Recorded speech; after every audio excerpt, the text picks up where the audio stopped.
सतगुरुदेव की जय। सर्वसंगत से प्रार्थना है, सत्संग प्रारंभ हो रहा है। कृपया सत्संग स्थल पर शांतिपूर्वक विराजमान होकर के श्रद्धा से सत्संग सुने। परमेश्वर की प्यारी आत्माओं से पुनर्निवेदन है, सत्संग प्रारंभ हो रहा है। कृपया सत्संग स्थल पर शांतिपूर्वक विराजमान होकर के श्रद्धा से सत्संग सुने। सत सही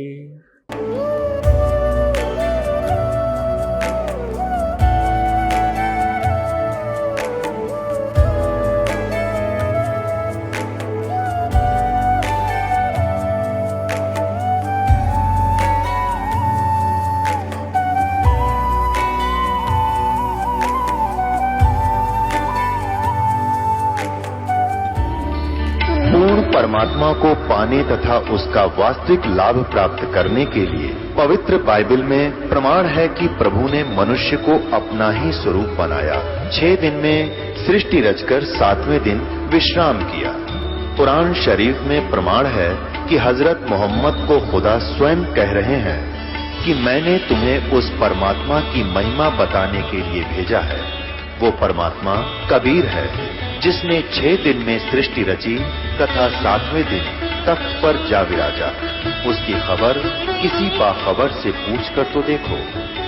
कृपया अवश्य सुनिए जगत गुरु तत्वदर्शी संत रामपाल जी महाराज के अमृत वचन।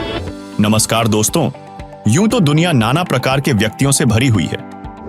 कुछ ऐसे महापुरुष होते हैं जो मिसाल बन जाते हैं और कुछ ऐसे होते हैं जो काफिर कहे जाते हैं। आज हम एक ऐसे ही शब्द का विश्लेषण करेंगे जिसका इतिहास विभिन्न धर्मों के साथ गहराई से जुड़ा हुआ है। ये शब्द है काफिर। काफिर शब्द के विभिन्न अर्थ सुनने और पढ़ने को मिलते हैं, लेकिन इसका वास्तविक और सही अर्थ क्या है यह जानना मुश्किल है। तो अब प्रश्न उठता है कि विभिन्न धार्मिक और सामाजिक दृष्टिकोणों से इसे कैसे परिभाषित किया जा सकता है। क्या यह शब्द केवल धार्मिक पहचान तक सीमित है या इसका कोई और अर्थ भी है? तो आइए अब हम काफिर शब्द की उत्पत्ति, इसके विभिन्न संदर्भों में उपयोग और इसकी ऐतिहासिक पृष्ठभूमि पर गहन चर्चा करेंगे। साथ ही यह समझने का प्रयास करेंगे कि यह शब्द किसके लिए उपयोग किया जाना चाहिए। इसके लिए हमें विभिन्न धर्मों में इसके विविध उपयोग को समझना आवश्यक है। तो आइए पहले जानते हैं कि विभिन्न धर्मों में काफिर शब्द के संदर्भ में क्या अवधारणाएं प्रचलित हैं। दोस्तों, इस शब्द का उपयोग ज्यादातर मुस्लिम समाज में किया जाता है और अंत में इस वीडियो में हम जानेंगे कि वास्तव में काफिर किसे कहा जाना चाहिए। सवाल नंबर 1, काफिर शब्द का अर्थ और उसका इतिहास क्या है? साथ ही विभिन्न धर्मों के अनुसार काफिर किसे कहा जाता है? अब काफिर में निकम्मा आदमी, ढेड़। जैसे हिंदू भाषा में ढेड़ बोल देते हैं और मुसलमान उसको काफिर बोल देते हैं। तो ढेड़ का अर्थ की कोई जाति विशेष नहीं होती है। जो गंदे काम करे वो ढेड़, चाहे किसी जाति का हो, डाके मारे, बहु बेटियां बूंदी तक के, चोरी करे, शराब पीवे, मांस खावे हैं और बकवाद करे, चुगली निंदा करता फिरे, वो किसी भी जाति का है, वो ढेड़ है। उसी को मुसलमान काफिर बोलते हैं। तो मुसलमान तो हिंदुओं को काफिर बताते हैं। वो किस लिए काफिर बताते हैं कि ये एक परमात्मा को छोड़ के अन्य देवताओं की पूजा करते हैं, इसलिए ये काफिर हैं। और हिंदू मुसलमानों को क्यों हे समझते थे कि ये मांस खाते हैं। इनका आंटनी गाय मिल जाओ, बकरा, बोक, चाहे ऊंट, ये मांस खाते हैं, इसलिए एक दूसरे को ये मुसलमान हिंदुओं को काफिर कहते थे और हिंदू मुसलमानों को ढेड़ कहते थे। परमात्मा बताते हैं कि भाई मैं बताता हूं काफिर कौन है, ढेड़ किसे कहते हैं। कबीर परमात्मा बताया करते थे कि मैं बताता हूं काफिर किसे कहते हैं। काफिर बोध सुनो रे भाई, दोहू दीन बिच राम खुदाई।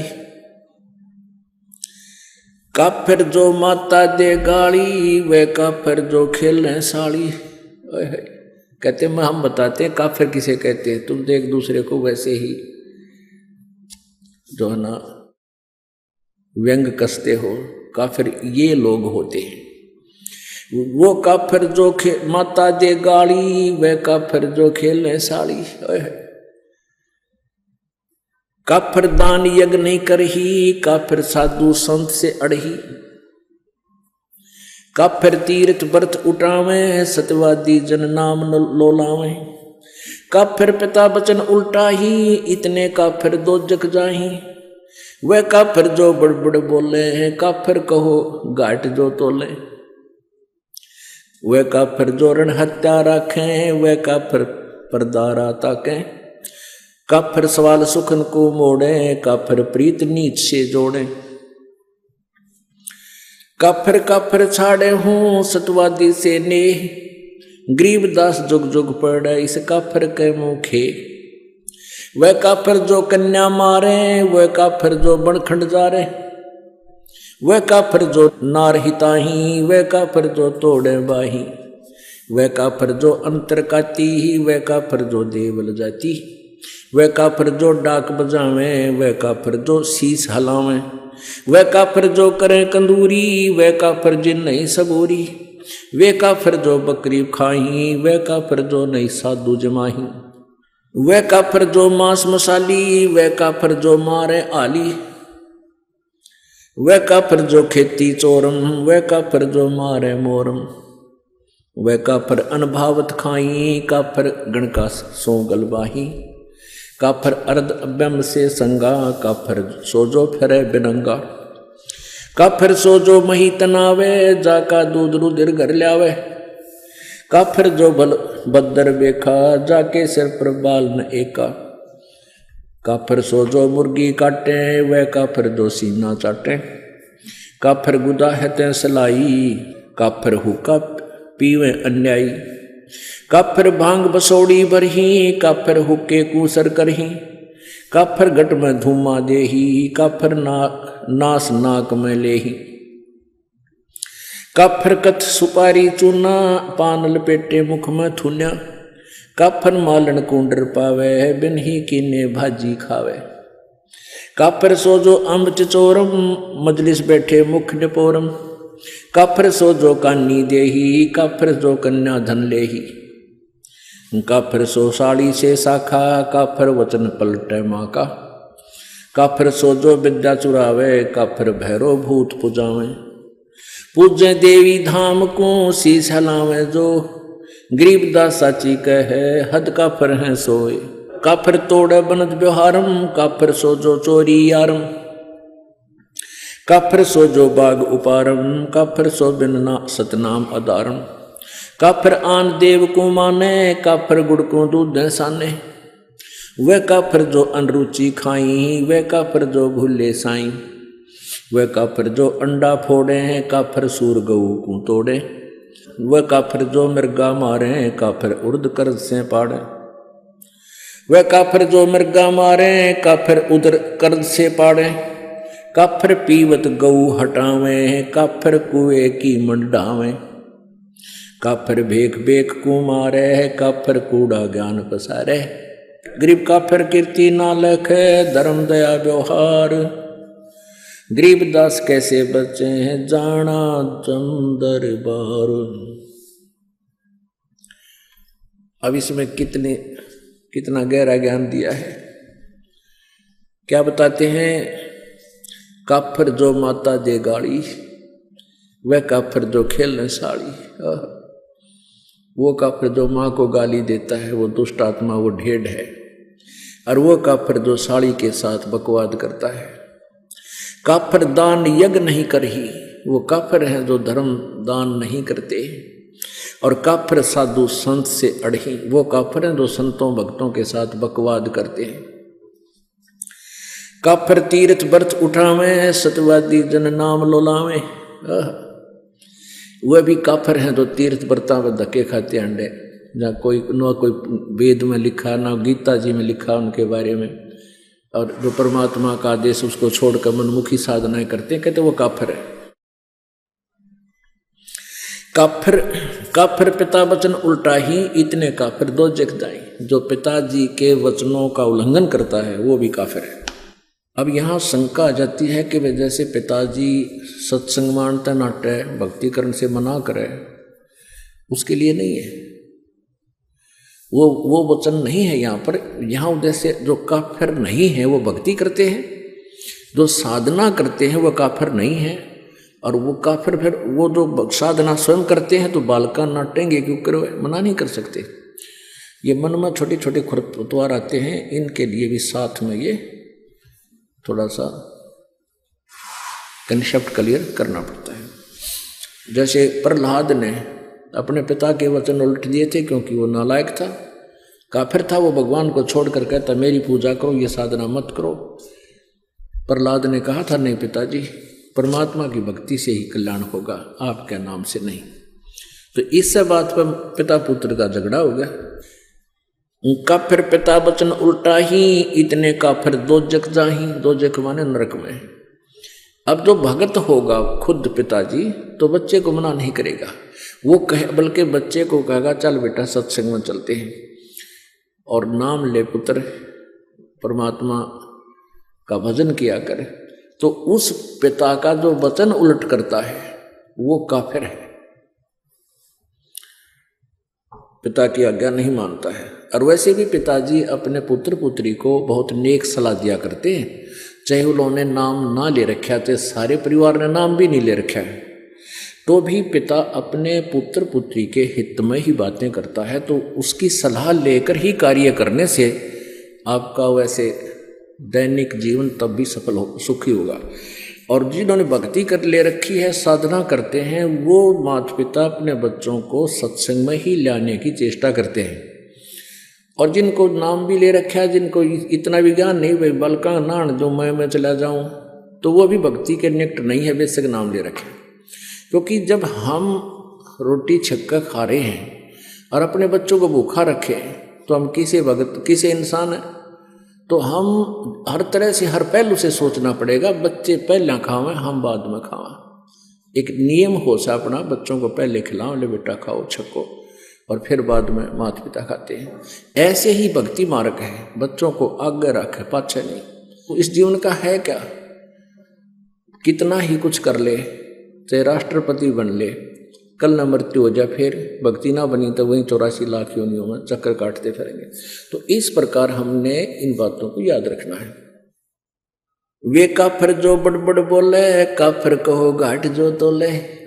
ये हमारे ढेर कहते हैं ज्ञान तो है नहीं, कोई बात को शुरुआत हो गया, कोई जकर चला तो बहुत घने बोलना, डटे नहीं डटे, पता नहीं क्यों बकवाद करें। और काफिर कहो घाट जो तोले, जो सौदा करते समय कम तोलता है वो ढेर आदमी है, वो काफिर है।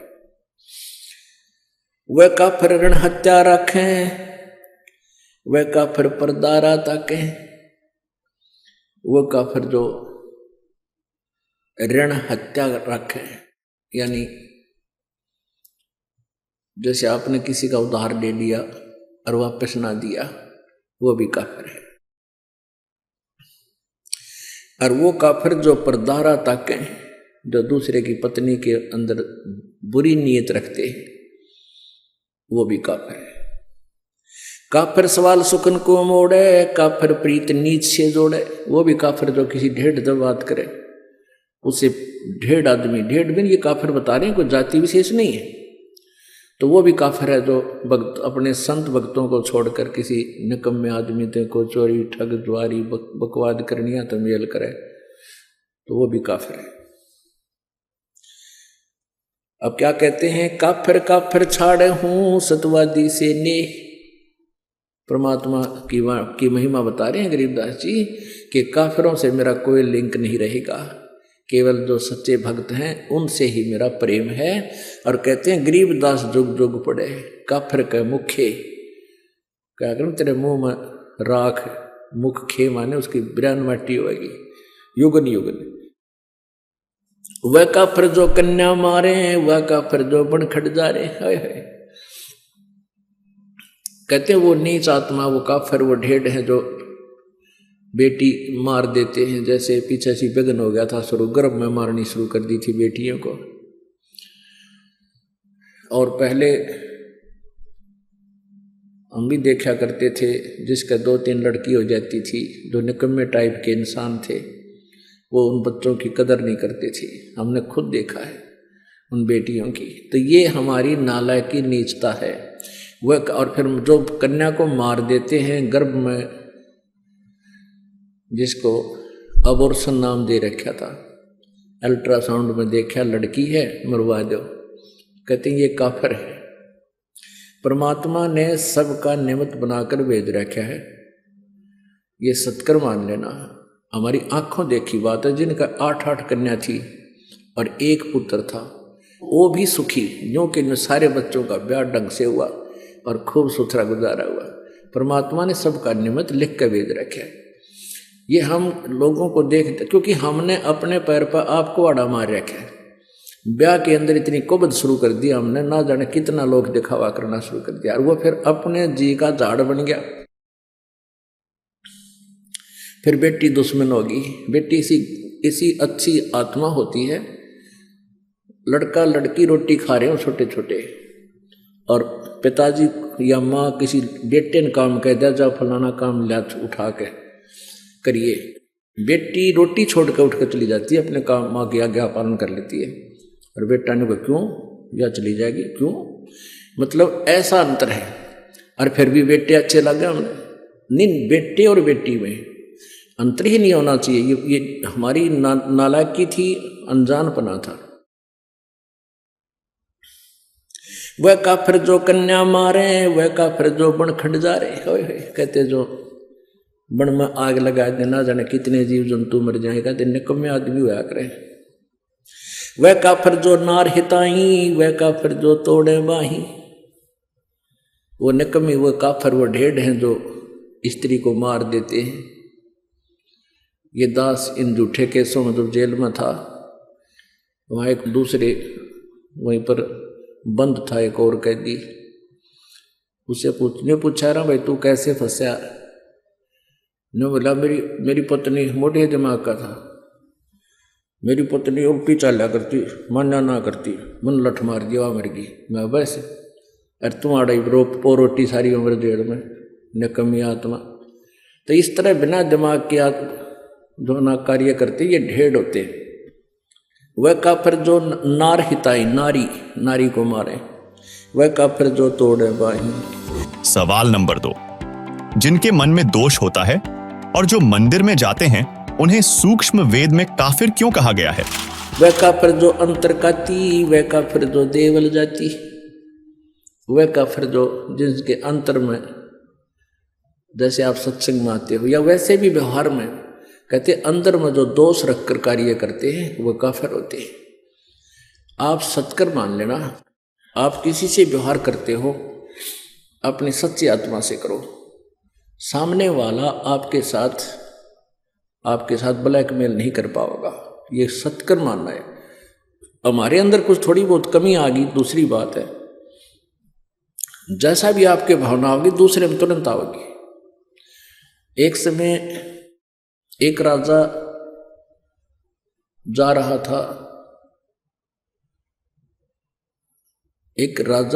था, कहाँ? अपने शहर में घूम रहा था।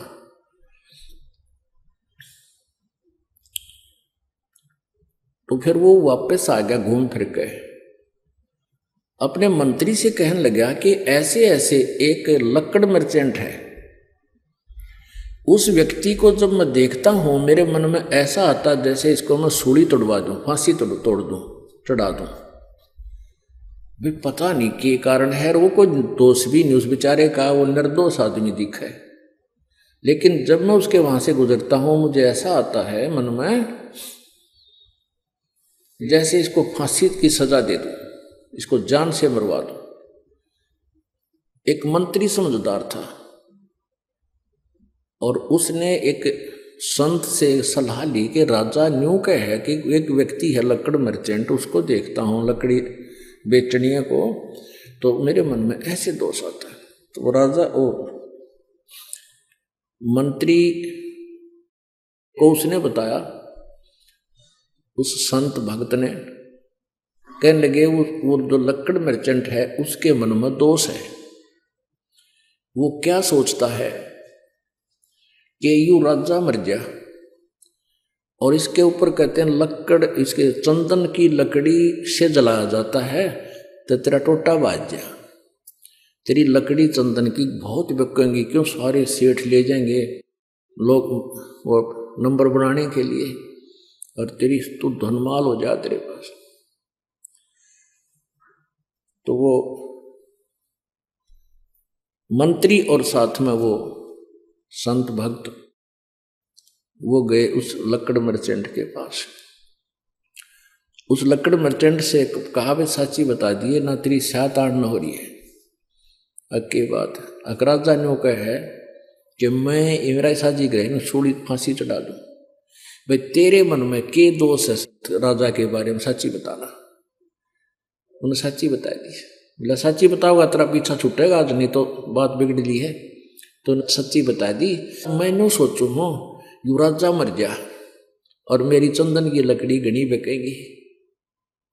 ने बोला ने कमेत्री साथ बोल दे रही है। उस दिन के बाद वो कत्ती उसके मन में न्यू आ गया कि भगवान राजा जुग जुग जीवे, ईसा राजा के कदे कदे मिला है। तो इस तरह की भावना बदल दी। फिर राजा से कहा कि जी आज जाओ आप उधर। तो राजा फिर गया अपने समय पर। तो वापस आया, कहा जी क्या रहा कि आज मेरे मन में कति नहीं गलता है। अन्य सोचो ये तो बहुत अच्छा आदमी है, बहुत अच्छा नागरिक है, मेरे मन में ऐसा है। तो यहाँ वही बात है, कहते हैं वो काफिर जो अंतर काती, वह काफिर जो देवल जाती। अपने आत्माओं ये तत्व ज्ञान है। हमने लोक वेद सुन रखा था, वो बिल्कुल दंत कथा सुन रखी थी भक्ति के मार्ग की। और यहाँ क्या बताया कि वह काफिर जो मंदिरों में जाते हैं। अपने आत्माओं वेदों में कहीं नहीं लिखा मंदिर में जाना या ब्रह्मा विष्णु महेश की मूर्ति बना कर उनका भोग लगाना। एक विचार करने की बात है। मंदिर क्या है? एक ईंट सीमेंट चूने से बना हुआ एक मकान है और उसमें पत्थर की मूर्ति रखी है। जैसे एक सेब की मूर्ति होती है।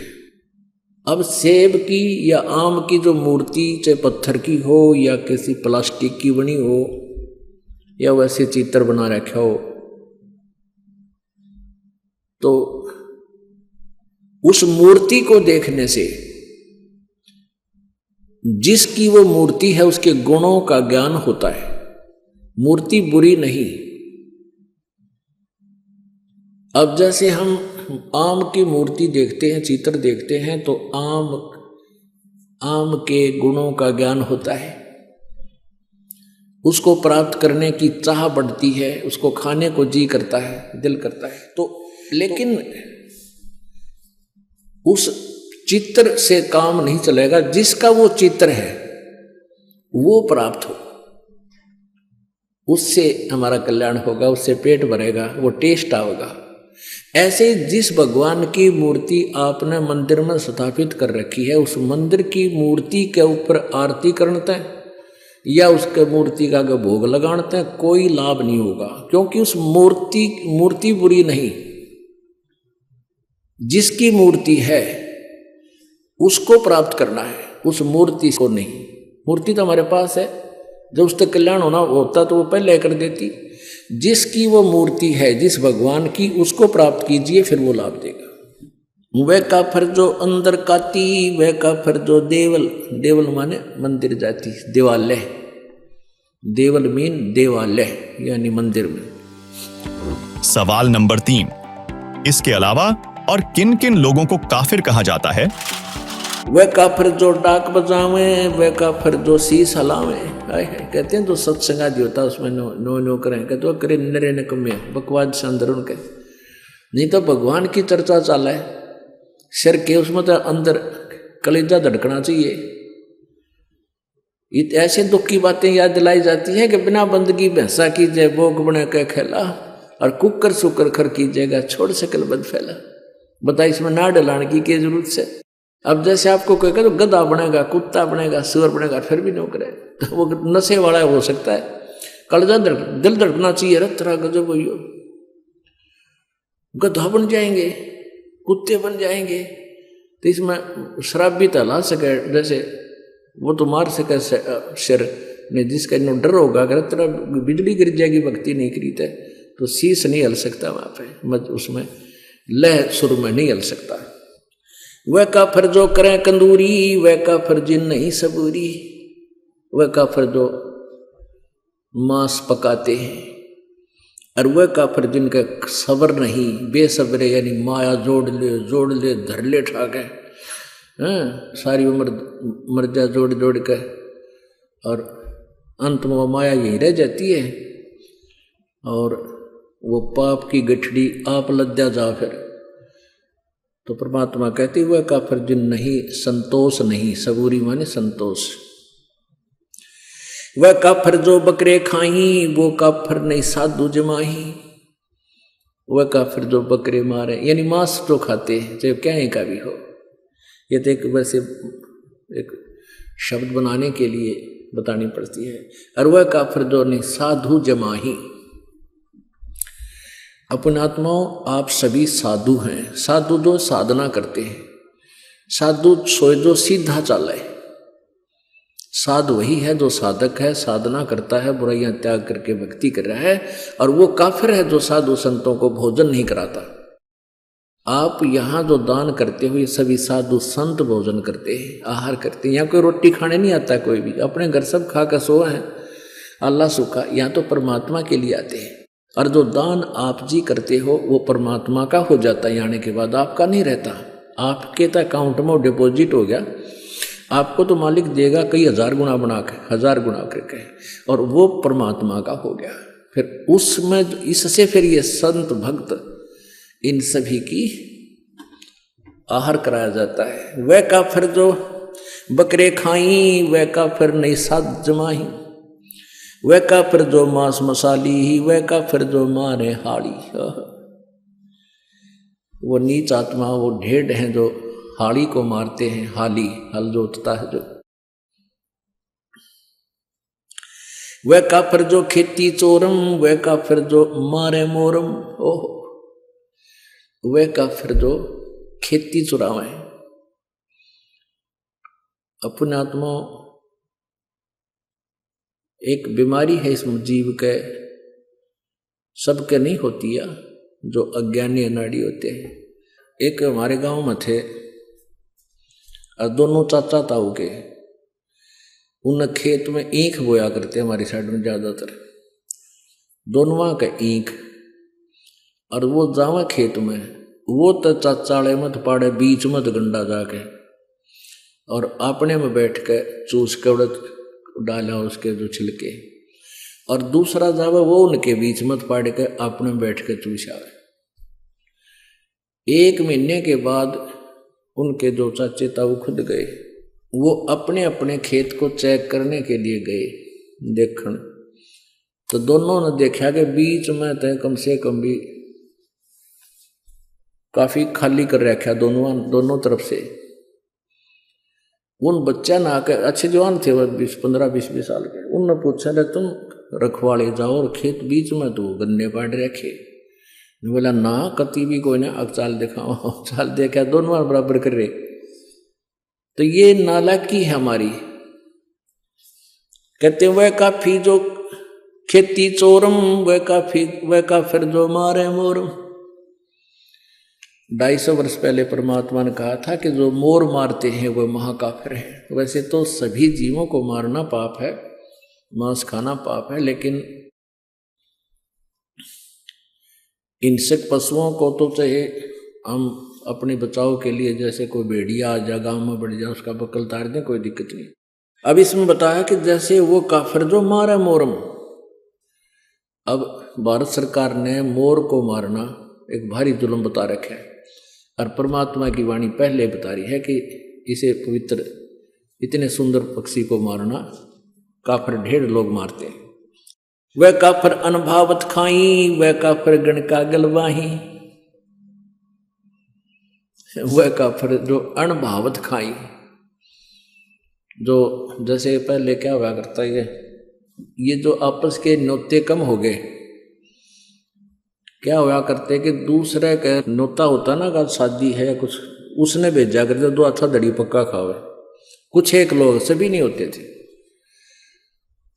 तो कहते हैं वह काफिर अणभावत खाई, जो खाम खा सूड़ है।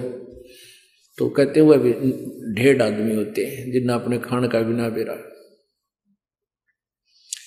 वह काफिर अणभावत काही, काफिर गण का सो गलवाही, जो वैश्याओं के साथ मेल करते हैं वह भी ढेर आदमी है। काफिर अर्ध बिंब से संगा, काफिर सो जो फिरे बेनंगा है। वह काफिर हैं जो नंगे फिरते हैं। ये साथ दिखे ना कई बिना नी वस्त्र फिरते हैं नागा, और ये कुछ जैन धर्म में भी पशु की तरह निरे निकम्मे कति नंगे हांडते हैं। कहते हैं काफिर सो जो फिरे बेनंगा, वह ढेड है जो नंगे फिरते हैं। काफिर सो जो मही तनावे, जाका दूध रुदर घर लावे। वह काफिर जो भैंस को तंग करते हैं, जैसे भैंस दूध ना देती थी, कुछ इसे देखे हमने ने उसके पैर बांध दे, अगले भी पछले भी दे लठम जोठा दे गुदागद, 1 घंटे थी उसने कुटे, फिर वह दूध दे थोड़ा बहुत बेचारी उसने लिया। तो कहते हैं वह काफिर जो भैंस को दुखी करे और फिर उसका दूध वो रक्त पीवे। आजकल जो ना तरीका बदल गया, आजकल भैंस के इंजेक्शन लगा देते हैं, वो दूध दे देती है। ये भैंस को सताना नहीं है, वो एक आधी निकम्मी आत्मा होती है जो खा कर अपना वापस ना करे, तो वो इंजेक्शन लगाना पाप नहीं है। कदे कोई ने सोचो भाई हम हमारी तो एक आधी भैंस कई बार कर्जा गड़बड़े, कदे भूखे बैठे रहो, उसके लिए नहीं है। पहले और फार्मूला था दे लठा लठ, टांग पठागा टांग पे, तो वो गलत था। काफिर सो जो मुर्गी काटे, वह काफिर जो सीना चाटे। काफिर जो मुर्गी खावे और फिर जो अंगड़ियां तो चाटे बना के मुर्गा है, मुर्गा के मांस बना के। काफिर गुता हते सलाई, काफिर हुक्का पीवे अन्यायी। अपने आत्माओं सबसे बड़ा दोष, वैसे तो सारे ही अपराध हैं, जैसे मांस खाना, शराब पीना है, ये और बताए हैं भाई, पर नारी को तकना, कन्या को मारना, ये भी ढेर आदमी काम होते हैं। लेकिन हुक्का पीना भी ढेर का काम बता रखा है। अब हमारे समाज में हुक्का इतना समा गया, यह बात स्वाति को ना कि हुक्का पीना ना भी नो कह भाई ये भी निकम्मे है, हुक्का नहीं पीना चाहिए, बिल्कुल भूल के भी टच नहीं करना चाहिए, सबसे महापाप बता इसका। काफिर हुक्का पीवे अन्यायी, काफिर भांग भसोड़ी भरही, काफिर हुक्के कूसर करही। काफिर कथ सुपारी चूना, पान लपेटी मुख में थुन्या। वह काफिर जो ये कत्था सुपारी मिला के और फिर मुख में सूड़े, पान चाबे और फिर थूके पिचरे, सारा दांत काले लाल, सारे दांत लाल, होठ लाल, थूके उड़े बिरान मिट्टी और सारा गंद मचा दे। अन्यों के टेस्ट टट्टू टेस्ट है ये बता। काफिर, ये काफिर है कहते ये ढेड हैं जो इस तरह की क्रिया करते हैं। काफिर कत सुपारी चूना, पान लपेट मुख में थून्या, थून्या मैंने ठूसा अंदर नौकरा रहा, और फिर उन्हें चापेंगे 1 घंटे की बिरान मिट्टी रख। काफिर मालन कुंडर पावे, बिन ही कीने बाजी खावे। कहते हैं वो ढेड आदमी हैं जो दूसरे, जैसे पहले माली होते थे वह बाग बगीचे सब्जी आदि लगाते थे। कोई निकम्मी आत्मा जाता था, उन्हें धमका डरा के हांगे तो तोड़ लाता। अब सारा दिन तो मेहनत करें बेचारे, मजदूरी करें, उसने कोई वैसे उनका मेहनताना दिए बिना, उनकी कीमत दिए बिना ले लेता है, तो उसकी आत्मा दुख पावे। कहते हैं वो काफिर, वो ढेड होते हैं जो बिना ही ऐसे उस मालन को डरा धमका के उनके वहाँ सब्जी वगैरह तोड़ लावे, बाग बगीचे में फल ले आवे।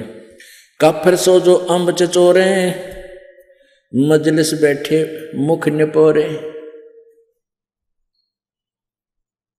अब वो काफिर बताए जैसे कोई मजलिस यानी कोई सभा हो रही है, अरे एक आधा कोई बात कह रहा हो ना, जैसे बात कोई चलती है, कोई कुछ विचार दे रहा है, एक आधा बैठा बैठा बकवास कर। कहते इस तरह जो करता है वो 1.5 आदमी हो है, यानी पहले बात सुना अगले की पूरी, फिर कोई शंका है तो खड़ा होकर फिर उसका प्रश्न उत्तर कर ले। तो कहते इस तरह कहते जो मजलिस बैठे मुख निपोरे। और काफिर सो जो कानी देही, काफिर जो कन्या धन ले ही।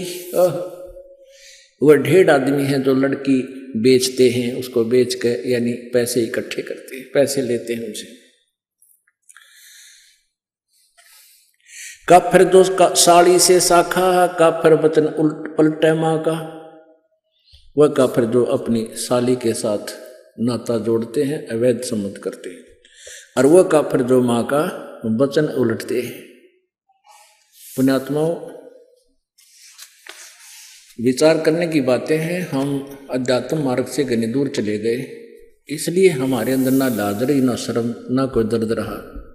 एक जैसे उदाहरण होते हैं, ये मैंने भगत हो भगता ने हृदय में जमाने चाहिए। ये चाहे एक कथा हो पर उसको सच्ची मान कर अपने जीवन में ढालना चाहिए। एक बेटा शराबी था, और शराबी ने तो रोज शराब चाहिए। फिर बुढ़िया उसकी माँ थी विधवा, और उसने इकलौता पुत्र और ब्याह नहीं करवाया किसी पुरुष से, इसलिए एक मेरा बालक दुखी हो जाएगा, कोई पता नहीं कैसे रखेगा, इसलिए अपना लकड़ी तोड़ा, गरीबी में मजदूरी करके बेटा पाला। अब जब तक बुढ़िया के हाथ पांव चलने थी तब तो कमा के लाएंगे, वो शराब पीवे। समझाओ मानना नहीं, पर माँ की ममता न्यारी हो से कदे तो संभल जाएगा। कहते हैं ये कहावत होती है, ये बिल्कुल सच्ची समझ लेना। ऐसे ही किसी से उसके अवैध संबंध हो गए, उसने कमी ने कह दिया कि तू अपनी माँ का जो है दिल निकाल के ला, और शराब भी पी गए घुटी। माँ ने शराब दी, वो ठोकर, और कहते माँ को मार कर उसका दिल निकाल कर चल पड़ा, और आगे ठोकर लगी। शराबी था, शराब पी रखी थी, नशे में जुल्म कर दिया। तो कहते हैं गिर गया वो, और माँ के दिल से आवाज आई कि बेटा तेरे चोट तो नहीं लगी। तो यहाँ बताते हैं कि माँ की ममता जो बालक में होती है, बेटा या बेटी में, और फिर हम उसके साथ फिर बद व्यवहार करें, उसकी बात ना मानने, उसकी कितनी आत्मा दुख पावे है। तो इन बातों को हमने अपने जीवन में डालना पड़ेगा। जैसे कोई लड़की ब्याह हो गया, ससुराल चली गई, अब उस माँ की, उस सास की ये इच्छा होती है कि मेरी बेटी पुत्र वधू आवे, मुझे प्यार दे, क्योंकि उसने उद्देश्य यही रखा होता है कि अपने बेटे ने ब्याहूंगी, मेरी पुत्र वधू आवेगी, उसने नो बैठाऊंगी, ऐसे करूंगी, फलान करूंगी। और उधर से उस बेटी की भी एक तमन्ना होती है कि मैं दूसरे घर में जा रही हूँ। दूसरे घर में जाना कोई बालक का खेल नहीं है, और वहाँ उस बालक ने कोई राजी ना बोला हुआ रहे क्यों कर फिर वहाँ पर। तो ऐसे हमने एक अपने आप को ढालना है, मोल्ड करना है। एक बुढ़िया अपनी बेटी ने तो इतनी प्यारी बोले, और बहुत वह पुत्र वधू है उसके साथ थोड़ा मतभेद करे, यानी कोई भेदभाव करे, तो उसकी आत्मा जला करे। तो एक समझदार बात होती है, जैसे बेटी न रखे ऐसे अपने पुत्र वधू को रखे। ऐसे पुत्र वधू का कर्तव्य बनता है जैसे अपनी माँ से उसकी ममता है, नई माँ जो उसको प्राप्त हुई है, आगे जीवन उसके साथ है उसका। वहाँ तक 15, 20, 18 साल रही होगी, और वहाँ आखिरी सांस तक रहना है। तो ऐसे हमने इस तत्व ज्ञान के आधार से अपने एक गृहस्थ जीवन को भी सुधारना है। तो यहाँ क्या बताते हैं,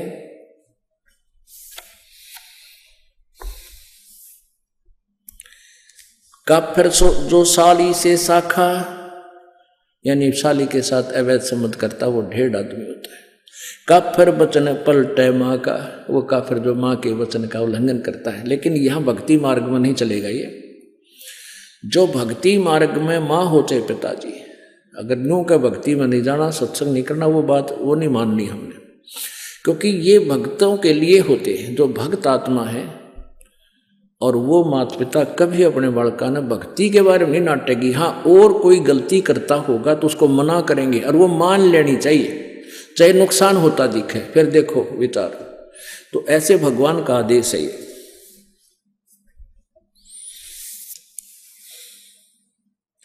पूजे देई धाम को शीस लावे जोए, गरीबदास साची कहे हद काफर है सोए। पूजे देई धाम को, इन देवता की तो देवी धाम है ना। अपने कोई कितना श्याम जी पूजा है, कोई कितना बनभोरी जा है, कोई बेरी आली में, कोई गुड़गामा आली, या कोई और बना रखे हैं। कहते हैं पूजे देई धाम को और शीस हलावे जो, कहते हैं करके ऐसे। और गरीबदास साची के हद काफर है सोए, वो महापापी है, महादुष्ट है। काफिर तोड़े बनज व्यवहारम, काफिर जो चोरी यारम।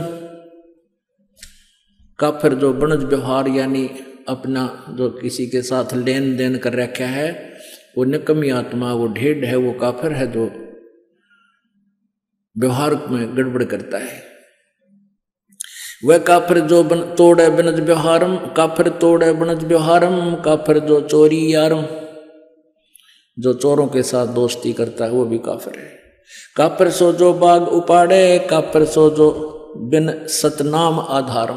ओह, काफिर सो जो बाग उपाड़म, काफिर सो बिन सतनाम आधारम। वो काफिर हैं जो भक्ति नहीं करते, और भक्ति भी सच्चे नाम की, यानी सत्य सही मंत्र की। आगे ना वही बात के ये जो भक्ति नहीं करते वो भी काफिर। इस मनुष्य जीवन के फूकांगे, चाहे राष्ट्रपति बन जावा, कल न गधे बने पावांगे। तो कहते हैं वह काफिर जो बाग उपाड़े, बाग ने नष्ट करे। और जो काफिर जो बिन सतनाम आधारम, वो काफिर हैं जिनके पास सच्चा नाम नहीं, चाहे वो भक्ति भी करते हैं। तो यहाँ आगे के जो भक्ति करने वाले माता पिता की आज्ञा का उल्लंघन करते हैं, वो नालायक आदमी होते हैं। काफिर जो विद्या चुरावे, काफिर भैरो भूत पुजावे। कहते वो ढेर आदमी हैं जो विद्या चुराते हैं। जैसे इस दास से नाम लेकर, ये मंत्र आज तक किसी के पास नहीं थे जो दास को मालिक ने दिए, तीनों मंत्र। और इनको लेकर मुझसे अब कोई वो और इस विद्या का कहीं और प्रयोग करने लग गया, आप गुरु बन के, वह काफिर, वो ढेर आदमी है। काफिर सो जो विद्या चुरावे, काफिर भैरो भूत पूजावे। वो काफिर है जो भैरो भूत की पूजाएं करते हैं। पूजे देई धाम को शीस लावे जोए, गरीबदास साची कहे हद काफिर है सोए।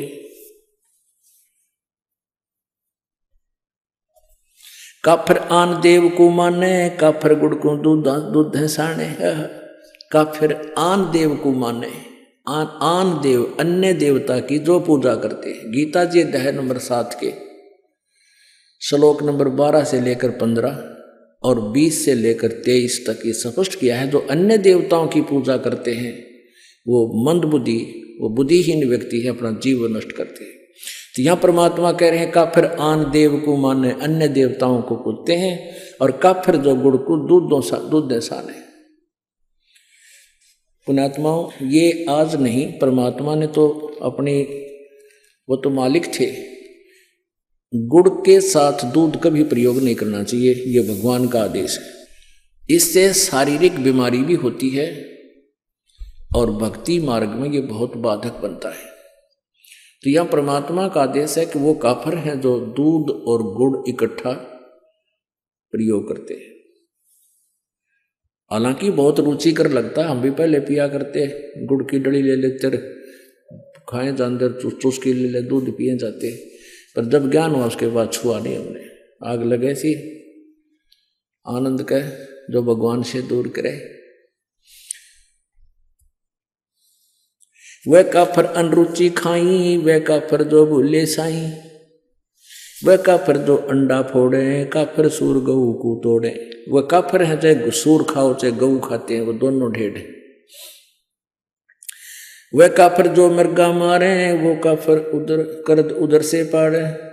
काफिर पीवत गऊ हटावे, और काफिर कुएं की मंडा में। जैसे गाय कहीं जल पी रही हो, पशु कोई भी हो, और उसका मारे लठ सुन हटा दे वहां से, कहते हैं जो काफिर पीवत गऊ हटावें और काफिर कुएं की मंडावें। यानी कुएं की वो जो उसका होता है स्ट्रक्चर, उसने तोड़ फोड़ करें, वो नालायक आदमी होते हैं। काफिर भेक भेक को मारे, काफिर कूड़ा ज्ञान पसारे। ओए होए। सवाल नंबर 4, नशा करने वाले, मांसाहारी और व्यभिचार करने वाले व्यक्तियों के विषय में परमात्मा का संविधान क्या कहता है तथा इससे क्या आध्यात्मिक हानि है? नशा, मांस हो या व्यभिचार, यह तो सामाजिक दृष्टिकोण से भी गलत है और यह भगवान के संविधान के खिलाफ है। तो अब सुनिए इससे संबंधित भगवान का विधान। काफिर गट में धूमा देही, काफिर नास नाक में लेही। ये काफिर है जो धूमा शरीर में धूमा डाले।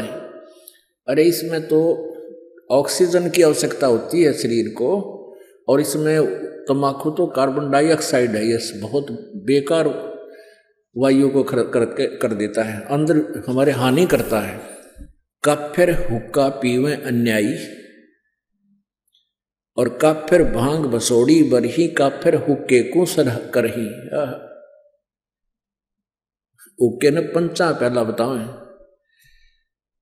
और काफिर गट में धूमा देही, गट माने अंदर में धूमा ठोके, और काफिर वो नास नाक में लेही, जो सूंघ है वो सूंघते हैं ऐसे। काफिर कत सुपारी चूना। अब पहले हुक्के को लेते हैं पुण्यात्मा। जैसे दादाजी या माता पिताजी, वैसे दादाजी पिताजी बोलूं क्योंकि ये हुक्का गणा पीऊँ। आजकल वैसे तो बुढ़िया भी पीने लग गई, ये बुराई इतनी बढ़ गई। पहले हुक्के के आसपास भी माई नहीं जाया करती, और अब ये माताएं बहनें भी लाग गई गुड़गुड़ी बजान। अब जैसे आप जी दूध पीते हैं, दादाजी या पिताजी, और छोटा सा बेटा या बेटी, पोता या पोती आ जावे, अपने मुंह में तो दूध काट के अपना अपना पीते हुए छोड़ करने को, आजा बेटा, आ बेटी, ले थोड़ा सा पी ले पिए, जब तेरी चोटी बढ़ गई पकड़ कर नो प्या के छोड़ देंगे, क्योंकि वो एक अच्छी वस्तु है, पता है उनको कि इसका फायदा करेगी। और पिताजी या दादाजी हुक्का गुड़गुड़ाता हो, उसके छोड़ने के बाद फिर पोता या पोती या बेटा बेटी, और उसकी नकल के बच्चे तो माता पिता से ही सीखते हैं, वो नकल बहुत करा करें बालक, तो फिर वो हुक्का पीते नो करेंगे। फिर दादा ने कहा मारूंगा तेरे थप्पड़, खबरदार जब पिया था, यह बहुत बुरी चीज है, और आप पीवे तरह के जो कहते पंडित और मसालची दोनों सूझे ना, पूरा न करें चांदना रहे आप अंधेरे में। यदि ये हुक्का पंचों का प्याला है और इतनी बढ़िया चीज है, तो पीण दे अपने पुत्र पुत्री ने, इन्हें प्या बिठा के ले बेटा मार घूट, या न्यो बिजली गिर गई। अब जैसे माता पिता पीवे हैं, दादा पिताजी पी रहे हैं हुक्का, तो बच्चे बड़े होकर के न्यो सोचेंगे कि जब दादाजी पीवे, पिताजी पी रहा है, तो यह अच्छी चीज होगी, हम भी पीवेंगे। तो वो पीछे तो लाग जाएंगे लुकमा पीने छुप के, और कुछ दिनों के बाद जब वो बड़े हो जाएंगे, उनकी व्यवस्था हो जाएगी दादा और पिताजी की, जो कहेंगे भाई आ जा, तुम पीछे तो ना पिया कर, हमारे साथ पी ले। बता, ये पता है कि मानना को नहीं पाछत पीवेगा, अपने आप बुराई पैदा कर ली। अपने आत्माओं, तम्बाकू कितना खतरनाक है, कितना डेंजरस है। अब जैसे ये मानव शरीर परमात्मा पाने के लिए ही हमें मिला है, इस शरीर से यदि परमात्मा की प्राप्ति नहीं हुई तो व्यर्थ है इसका, चाहे कितना ही कुछ कर ले, चाहे कितना सेठ बन ले, कितना धन कमा ले, और कितनी उच्च पोस्ट प्राप्त कर ले, जीवन। इसका उद्देश्य परमात्मा पाना है, और परमात्मा पाने के लिए शरीर के अंदर 3 नाड़ियां हैं। ईड़ा, ये पिंगला। और अंदर जब हम उस श्वास से सिमरण करते हैं तो अंदर एक और तिल जैसा थोड़ा सा सुराख है, सुई की जो नोक टिक है इससे थोड़ा सा बड़ा, और उसमें से हमने परमात्मा, उसके अंदर से हमने सुरती ने अंदर जाना है और इस ब्रह्मांड को पार करना है। और धूमा सबसे पहले उस सुषुम्ना नाड़ी को, सुषुम्ना के सुराख को ब्लॉक कर देता है। जैसे हुक्का पीने वाले देखे होंगे, हमने तो खूब अभ्यास, हमारे पिताजी पिया करते, दादाजी और उस पड़ोस सारे नरे हुक्के पे पाड़ थे। तो वो हुक्के में तीसरे दिन इतना अंदर मैल जम जाता था, उसमें गज मार मार के उसने साफ किया करते। जबकि तमाकू नीचे जाता, हुक्का का जो धुआं था नीचे जाता जल में, उसके नीचे हुक्के के नीचे की तली में उसमें जल रखते थे, उस जल में से निकलकर जब आता था फिल्टर होके, और फिर भी उसमें इतना जो ना मैल जम जाता था। इसी प्रकार हुक्का पीने वालों के हाथों पर देखा होगा, इसे कसूते लाल हो जाया करे हुए। इसी प्रकार अंदर हमारी सुषुम्ना उस सुराख को ये तमाकू बंद कर देता है। तो इससे बड़ा दुश्मन इस जीव का और कोई नहीं। और काल यही चाहता है कि इनका सुषुम्ना कति ब्लॉक हो जाए, फिर ये खाए जाओ धक्के आ गए। पुण्यात्माओं, सिख धर्म में हुक्का अलाउड नहीं था, बिल्कुल भी नहीं था, अब भी नहीं है। को लुकमा छुकमा बेशक पीते हो, सिगरेट बीड़ी तमाकू से मतलब है, नो नहीं बचे हुक्का पियो सिगरेट पी हुक्का। जैसे ये दास हुक्के के ऊपर बोल रहा है, क्योंकि जिसमें ये वाणी लिखी थी हुक्के ही थे, बीड़ी सिगरेट नहीं होती थी। अब इसके विकल्प गणे बना लिए। एक भक्त नाम लेकर गया, दुकानदार था वो, गामा में परचून की दुकान खोल लेना, वो बीड़ी माचिस सारा सौदा रखा है। और एक भक्त का ने पहले परिवार ने पहले नाम दे रखा था, तो उनका छोटा सा लड़का 10-12 साल का, वो कोई सामान लेने के लिए गया उस दुकानदार के पास जिसने नाम ले लिया था इस दास से। वो सिगरेट पीता पाया, वो बोला, ताऊ अंकल तो सिगरेट पीवे, तेरा तो नाम टूट गया, गुरुजी ने मना कर रखा हुक्का पीना, तम्बाकू में तो बहुत ज्यादा पाप है। वो क्या बोल रहा है, कहने लगा, बेटा गुरुजी तो हुक्का तो नाटे थे, सिगरेट तो मना ना करते, क्यों? उसने पीना उस पर छूटती कौन बुराई नालायक पे। जो कह गुरुजी ने हुक्का मना कर रखा, सिगरेट को ना मना कर रखी, फिर शुरू कर दी है तरह के जब। तो जिसने बकवाद करनी है उसने कोई तरीका ढूंढ ही लेना है। तो यहाँ तमाकू प्रयोग जिसमें होता है, चाहे सूंघना भी नहीं है। तो यहां बताते हैं, अब क्या बताते हैं,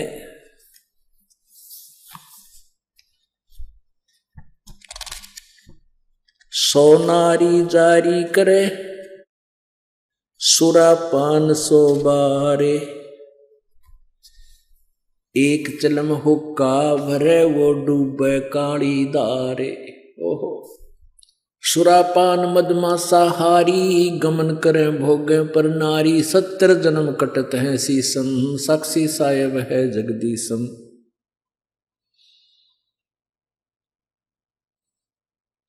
पर द्वारा स्त्री का खोलें, 70 जन्म अंध हो डोलें, मदरा पीवे कड़ुआ पानी, 70 जन्म सवान के जानी। जोटे बकरे मुर्गे ताही, लेखा सभी लेत गुसाई, मृग मोर मारे में मनता, अचराचर हैं जीव अनंता। जीवा स्वाद हिते हैं जो प्राणा, निमा नास गया हम जाना। तितर लवा बुटेरी चिड़िया, खुन्नी मारे बड़े अंगड़िया। अदले बदले लेखे लेखा, समझ देख सुन ज्ञान विवेका। जो मुँह मन सिर बिस्मिल्लाही, जीव्या स्वाद हितें कसाई। ऐसे पंडित जीव हिताना, राजा के सिर दरा बयाना। शब्द हमारा मानियो, और जो सुनते हो नर नार। जीव दया बने कुफर है, चले जमाना हार। क्या बताते हैं, सोनारी जारी करे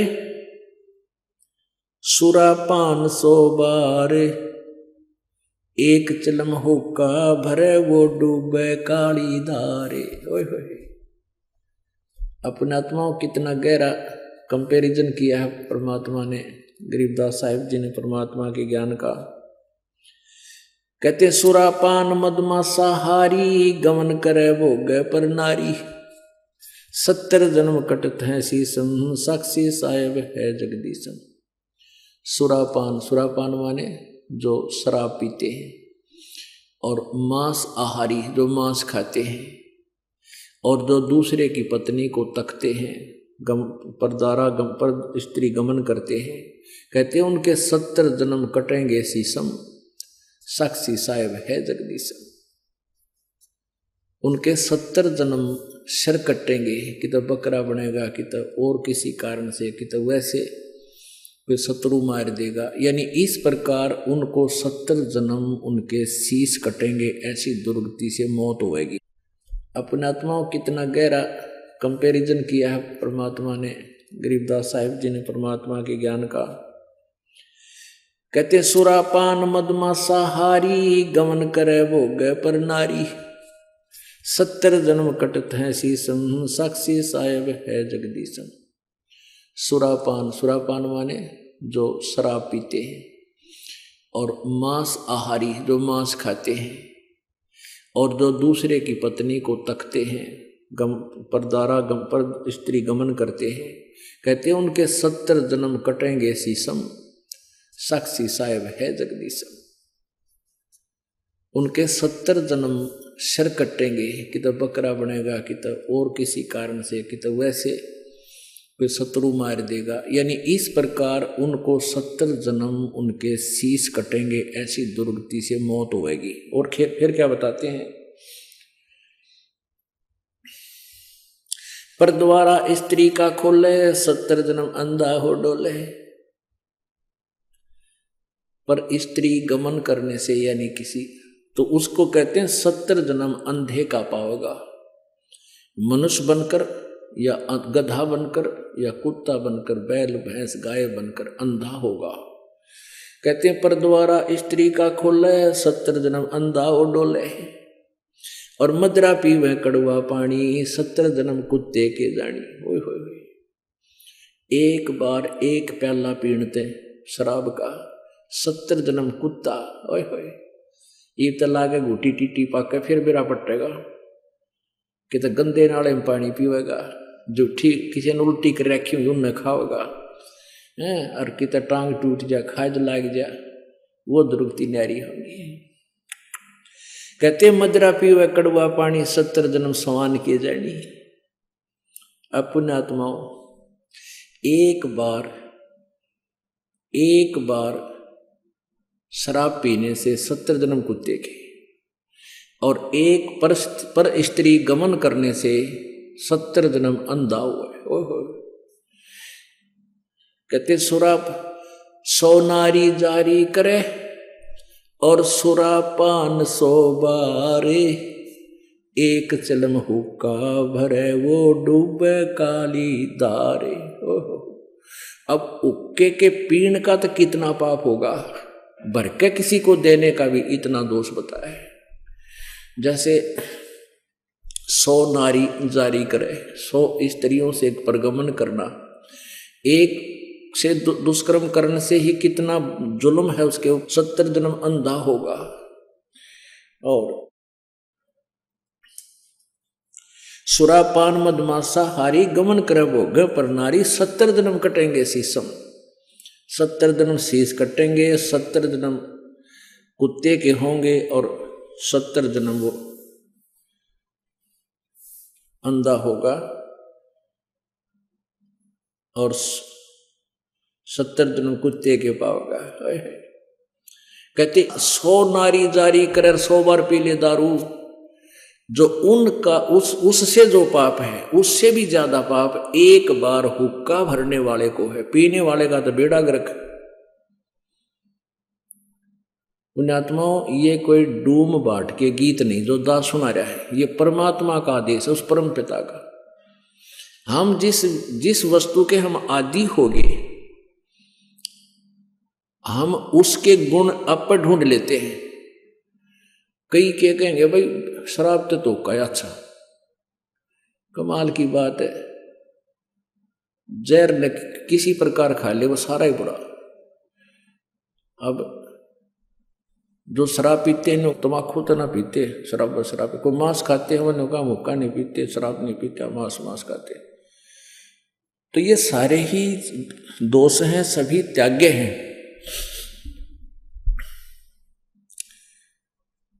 अब इन हुक्का पीनी है और हिंदी करते हैं, भगवान दिखाता हूं आपको। अब तम्बाकू के बारे में, तम्बाकू जो पीनो हुक्का गुड़गुड़ा में बैठ के, उनके बारे में क्या बताते हैं। तम्बाकू कसीदम तमाम मस्त हैफ लुजित नसीरी कुवैती न कैफ, हरदम मकरूद पीवें शराब, होगा सरे बीच खाना खराब।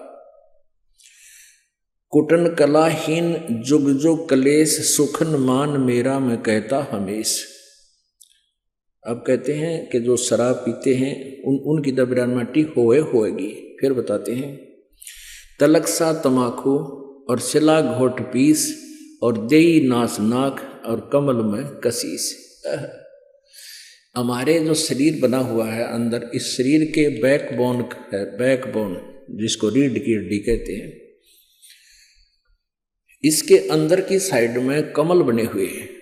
इन कमलों में परमात्मा, इन भगवानों देवों का वास है। मूल कमल में गणेश जी, स्वाद कमल में सावित्री और ब्रह्मा जी, नाभि कमल में विष्णु और लक्ष्मी जी, और हृदय कमल में पार्वती और शिव जी, और कंठ कमल में दुर्गा। अब क्या बताते हैं कि जब हम तम्बाकू पीते हैं या शराब पीते हैं, उनका असर हमारे ब्लड में हो गए और वहाँ भगवानों के निवास में भी बदबू फैलाता है। ऐसे ही तम्बाकू, जब हम तम्बाकू पीते हैं सीधा अंदर जाता है, तो वायु के साथ जहाँ ऑक्सीजन जाती है वहाँ कार्बन डाइऑक्साइड ये बदबू जाती है, और भगवानों के जो स्थान हैं उनके अंदर से ये वहाँ पर बदबू उठाते हैं। एक तरफ भक्ति करो हैं, और ऊपर तो फिर हुक्का पीवे, शराब पीवे, मांस खाओ, तो उसमें कैसा अच्छा लगेगा। जैसे आपका कोई रिश्तेदार आ जाए और उसको बढ़िया खाना हलवा पूरी बना कर खूब छका दिया, कमरे में बैठा दिया, और वहाँ फिर एक अंगीठी बाढ़ दी या कोई आग से लगा दिए, क्वाड़ दिए बंद करे, वो के रोगा तुमने। ऐसे ही हम एक तरफ से भक्ति करते हैं और ऊपर से भगवान आके दूमा वो धूनी लगा देते। तो ऐसे हम कर रहे हैं। क्या बताते हैं, तलक सा तमाकू सिला गोट पीस, देई नाक नासा कमल में कसीस। कमलों में जाके इसका असर हुआ। हिंदू तुर्क को जो दीनी तलाक, पीवे तमाकू वो सरे के कजाक। भगवान के द्रोही हैं जो लोग तमाकू प्रयोग करते हैं। कहते हैं, अब हिंदुओं को समझाते हैं कि तुम गौ को माता के तुल्य मानते हो, बिल्कुल ठीक है, क्योंकि कहते हैं जिसका हम दूध पीते हैं उसने माँ कहते हैं। तो गाय का दूध पीते, पहले गाय ही होती थी, भैंस तो देखने भी नहीं थे अपने क्षेत्र में। तो कहते हैं जब गाय का दूध पीते हो तो माँ के समान होगी, बिल्कुल ठीक है। सवाल नंबर 5, तंबाकू की उत्पत्ति कैसे हुई और तंबाकू से शारीरिक और आध्यात्मिक हानि क्या है? तो तंबाकू कैसे बना? कहते खून नाम खून का और तमा नाम गाय। ये फारसी का शब्द है। खू माने खून का, तमा नाम गाय, सौगंध 100 बार इसको ना खाए।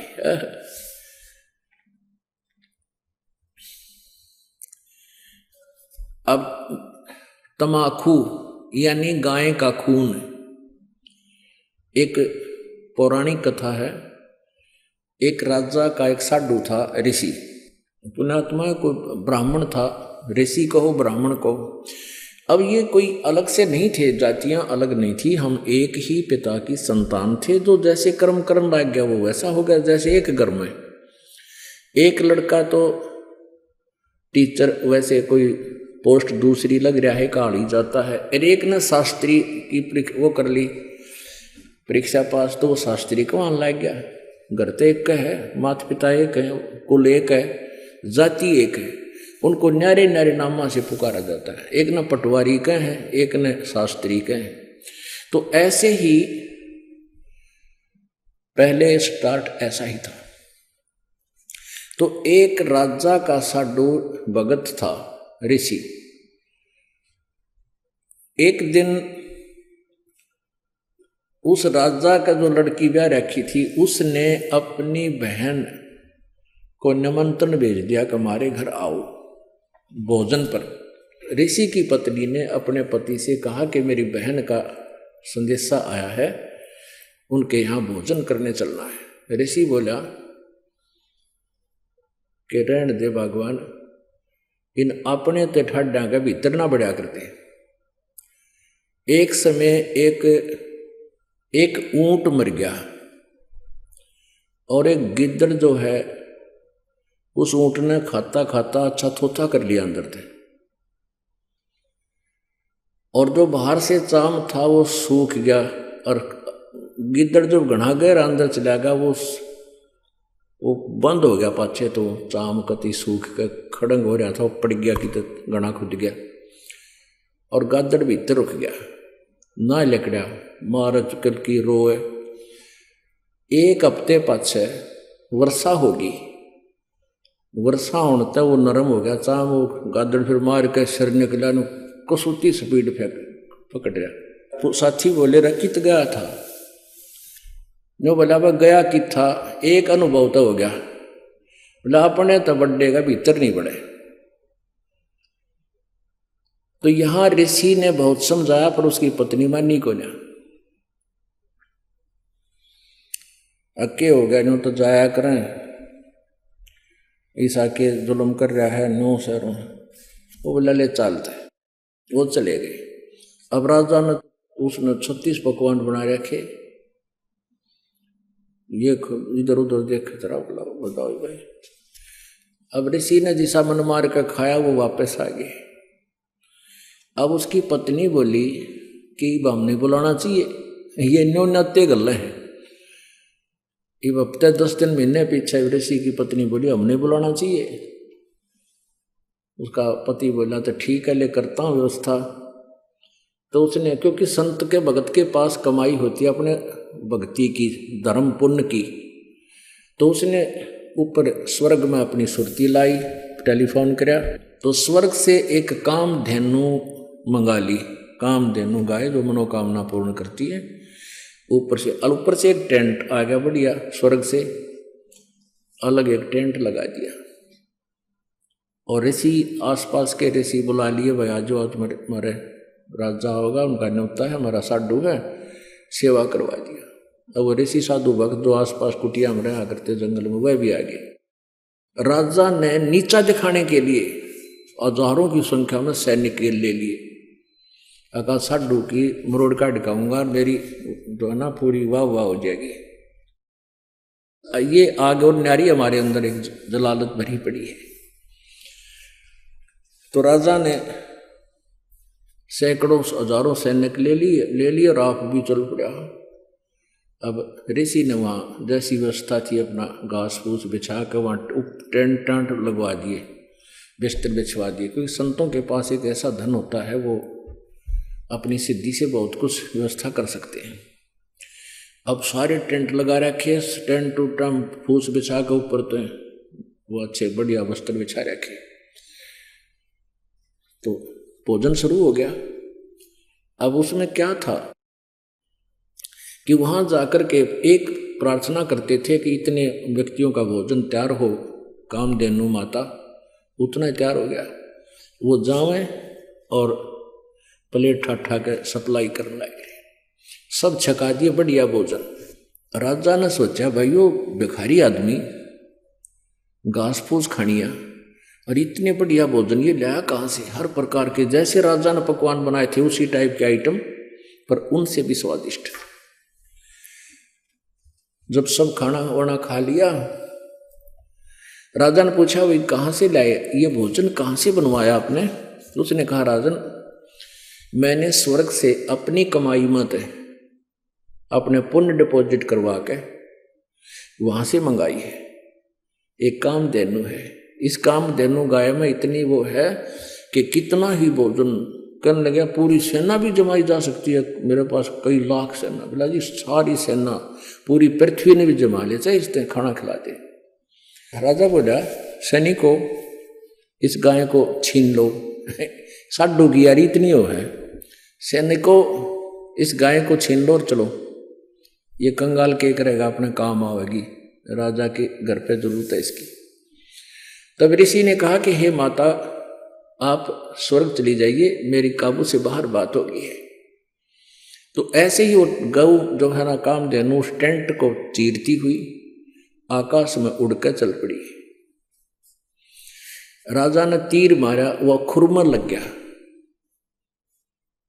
और खुरमे से रक्त गिरता हुआ जहां जहां भी रक्त गिरा उस गाय का, वहां पर यह बीमारी पैदा होगी तमाकू। अब क्या बताते हैं कि तुम एक तरफ तो हिंदू को आओ और फिर गाय के खून न पियो, तमाकू बना कर हुक्का में डाल के बीड़ी सिगरेट पी के। या तो तुमने ज्ञान नहीं या स्वाद पड़ गया। ज्ञान नहीं था तो अब समझ लीजिए, और ये इसे अड़ंगे का स्वाद अच्छा नहीं होता जो शरीर में नुकसान सारे खराब करे। तो क्या बताते हैं, खून नाम खूं का तमा नाम गाय, सौगंध 100 बार इसको ना खाए। कहते हैं 100 बार सौगंध, इसकी 100 बार प्रतिज्ञा करो, इसको खाना नहीं।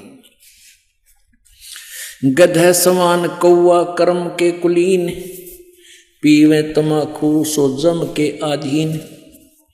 पेतबाई खांसी निवासी निवास, कफ दल कले जाली ना गिरा से। ओहो, कहते हैं तमाकू प्रयोग करने से फेफड़े गल जाते हैं, फिर कभी पित्त बनेगी, कभी खांसी हो जाएगी, बाई हो जाएगी। और कहते हैं काला तमाखुर गोरा पिवाक, 10-20 लंगर जा बैठे गुटाक। आह, कितना अच्छा चित्रण किया है। बाजे ने और गुड़ गुड़ अर्घ उक्के हजूम, और कोरे कुबद्दी बीसा है नसूम। बाकी ही पगड़ी बाकी ही नय, और डिब्बी डबोए पर डूबे हैं कह। गुटाकड़ अटाकड़ मटाकड़ लहूर, एक बैठेगा अड़के एक बैठेगा दूर। ये उक्के पीणिया का बता रखा है, चित्रण कर रखा है कि फिर क्या बताते हैं, शब्द मान मेरा मैं कहता हूं तो ही, यही मूल मंत्र तमाकू ना बोई। ओह, अपने आत्माओं कहते हैं कड़वा ही कड़वा तू करता हमेश, कड़वा ही ले प्यारे कड़वा ही पेश। तू लंगर है लंगड़ा और झूठा लबार, अमली के मुख में मूत्र की धार। तमाकू तर्क गर्क कर करोध, ममता मनी मार संसार बोध। कामी और क्रोधी तू लोभी लबूट, बचन मान मेरा धूमा ना घूट।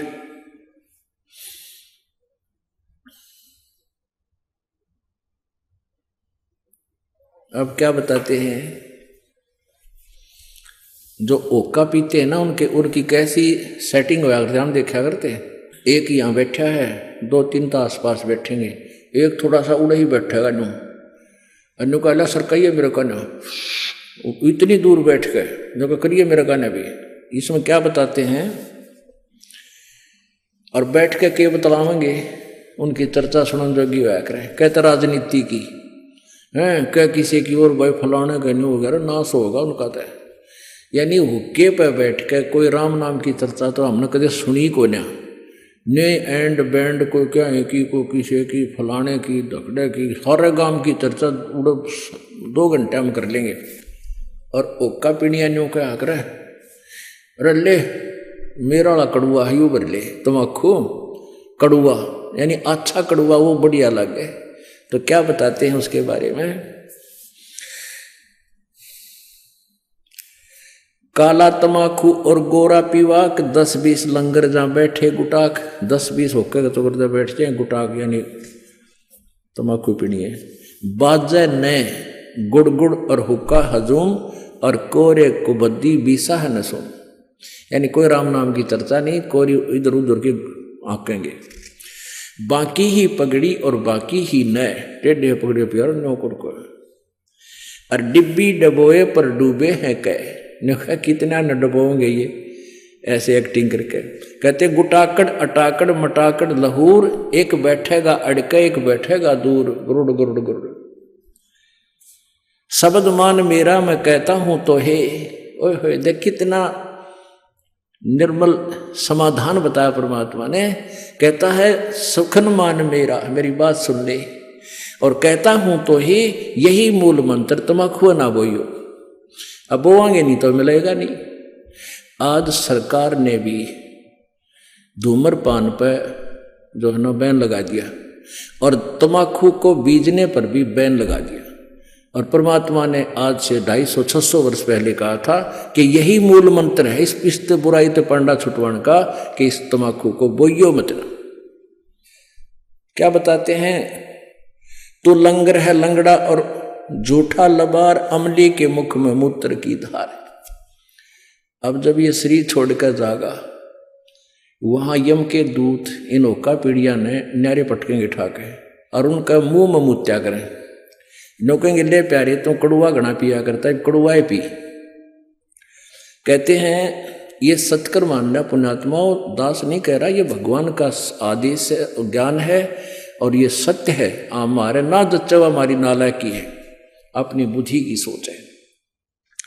कहते हैं तू लंगर है लंगड़ा और झूठा लबार, अमली के मुख में मूत्र की धार। कड़वा ही कड़वा तू करता हमेश, कड़वा ले प्यारे इब कड़वा ही पेश। ले कड़वा पी ले तू पेशाब को। कहते हैं तमाकू तरास निराशा निराश, भूले धनी को जो कहिए इलास, और पामर परम धाम जाते न कोई, झूठे अमल पर दी जान खोई। सवाल नंबर 6, भगवान के आदेश की अवहेलना करने से क्या होता है? सुनिए अजाजील की कथा और जानिए दंडवत प्रणाम का कितना अधिक लाभ है तथा भक्ति कैसे खत्म हो जाती है। जिस प्रकार देश के संविधान को तोड़ने से हम दंड के भागी होते हैं, इसी प्रकार यदि मानव भगवान का विधान तोड़ता है तो उसे भयंकर सजा प्राप्त होती है। सुनिए भगवान के आदेश की अवहेलना करने से अजाजील के साथ क्या हुआ। पुण्यात्माओं, ये एक परमेश्वर की वाणी है, इस पर हमने अमल करना पड़ेगा। क्या बताते हैं, यदि तू हमारी बात को नहीं मानेगा तो क्या होगा। अजाजील बंदा ईराना समूल, सरे का वचन जिन किया है अदूल। कैफी कमल कूंज खेचा कमंद, इला पेंगला दर रुके ब्रह्मरंद्र।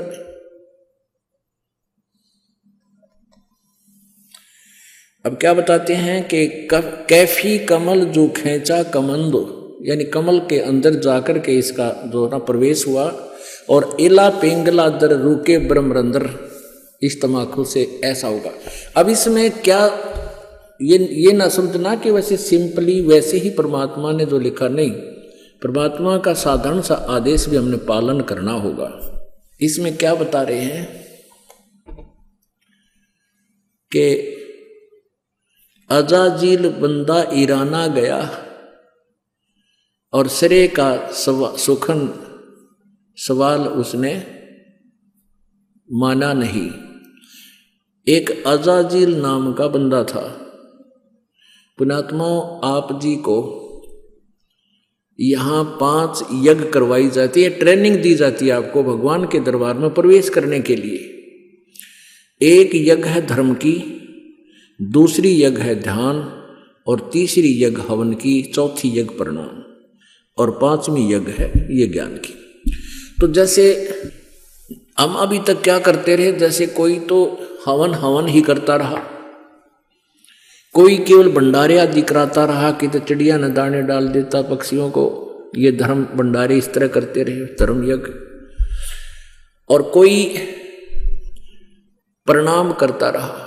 अब जैसे किसी ने पता लगा कि एक दंडवत प्रणाम करने का, बंदगी करने का एक यज्ञ तुल्य पुण्य होता है, तो एक अजाजील नाम का एक, अच्छा, प्रणाम करने का उद्देश्य क्या होता है कि हमारे मन का अहंकार समाप्त हो। हमारे अंदर जो एक सबसे बड़ा शत्रु है जो भगवान से दूर रखता है वो अभिमान है। अहंकार का और भगवान का खड़ा एक्सीडेंट है। तो इस अहंकार रूपी शत्रुओं को समाप्त करने के लिए दंडवत प्रणाम करवाई जाती है। अब अजाजील नाम का एक व्यक्ति था, उसको ये पता चला कि ऐसे प्रणाम करने से एक यज्ञ का फल मिलता है। उसने अपने जीवन में, पर लाखों वर्ष की उम्र हो जाया करती थी, उसने अपने जीवन में 11 अरब बंदगी करी, दंडवत प्रणाम किए 11 अरब। और फिर उसके लिए वो गया ऊपर के धाम में, स्वर्ग लोक में। अब वहां परीक्षा ली जाती है। अब विष्णु भगवान वहां, विष्णु भगवान के रूप में परमात्मा प्रकट हुए, एक अलग से वहां व्यवस्था की। और उससे वहां एक स्वर्ग था, वहां पर, वहां उसकी परीक्षा ली।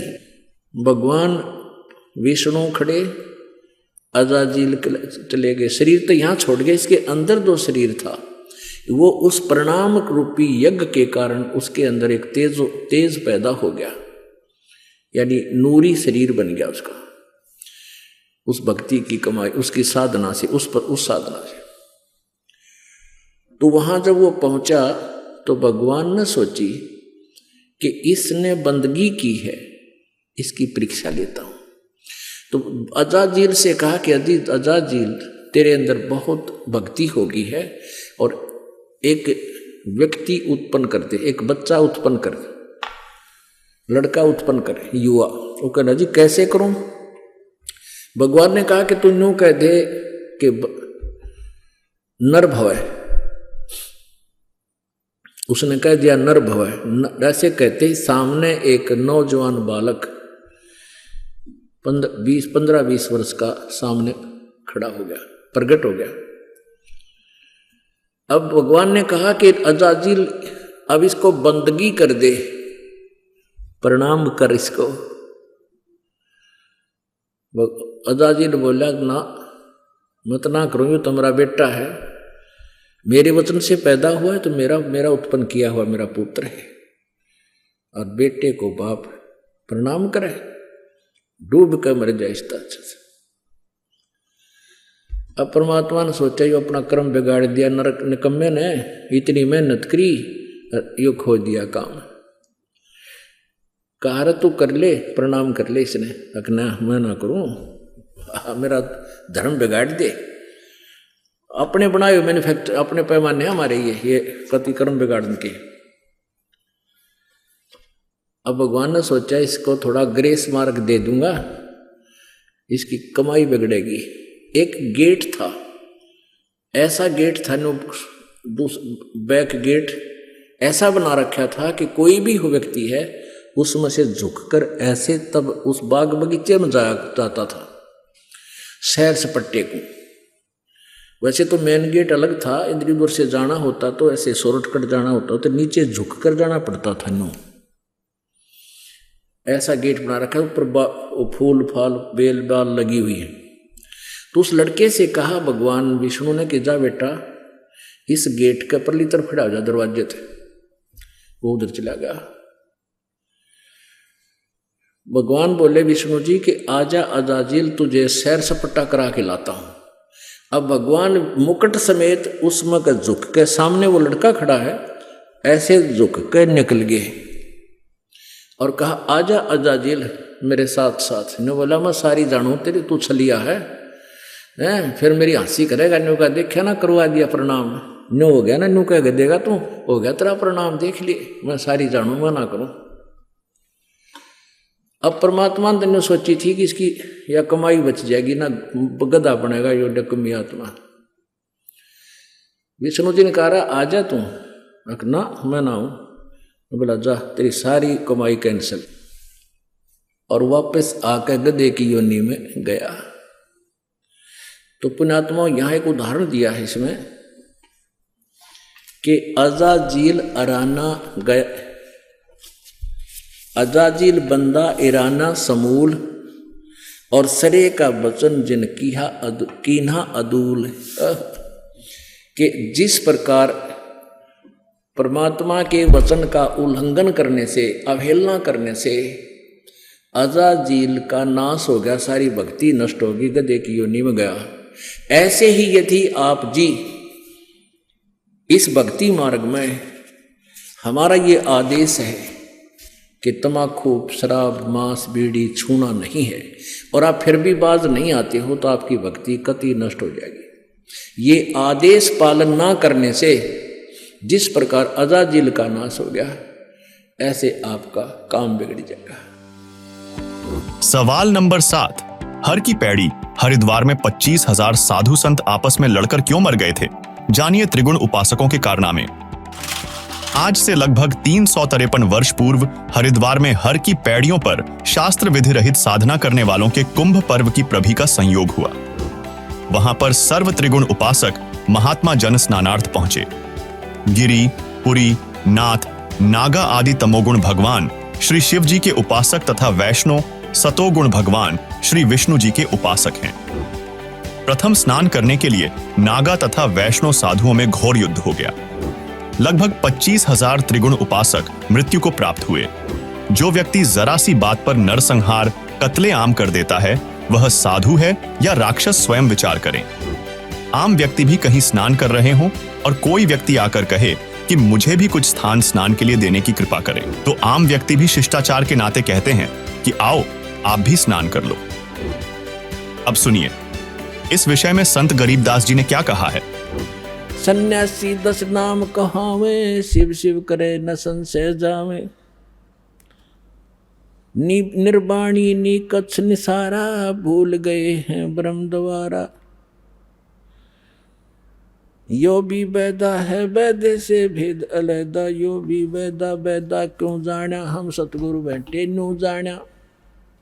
गरीबदास जी की वाणी दास आपको सुना रहा है।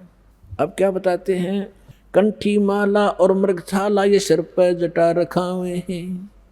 ढोलक ताल झालरी पीटे ताना री री गावे हैं। ये भक्ति का साधन है। तन के योगी मन के भोगी, गुल्लर पेट पड़ावे हैं। गुज बीरज का मर्म न जाने, ये भद्र बेख बनावे हैं।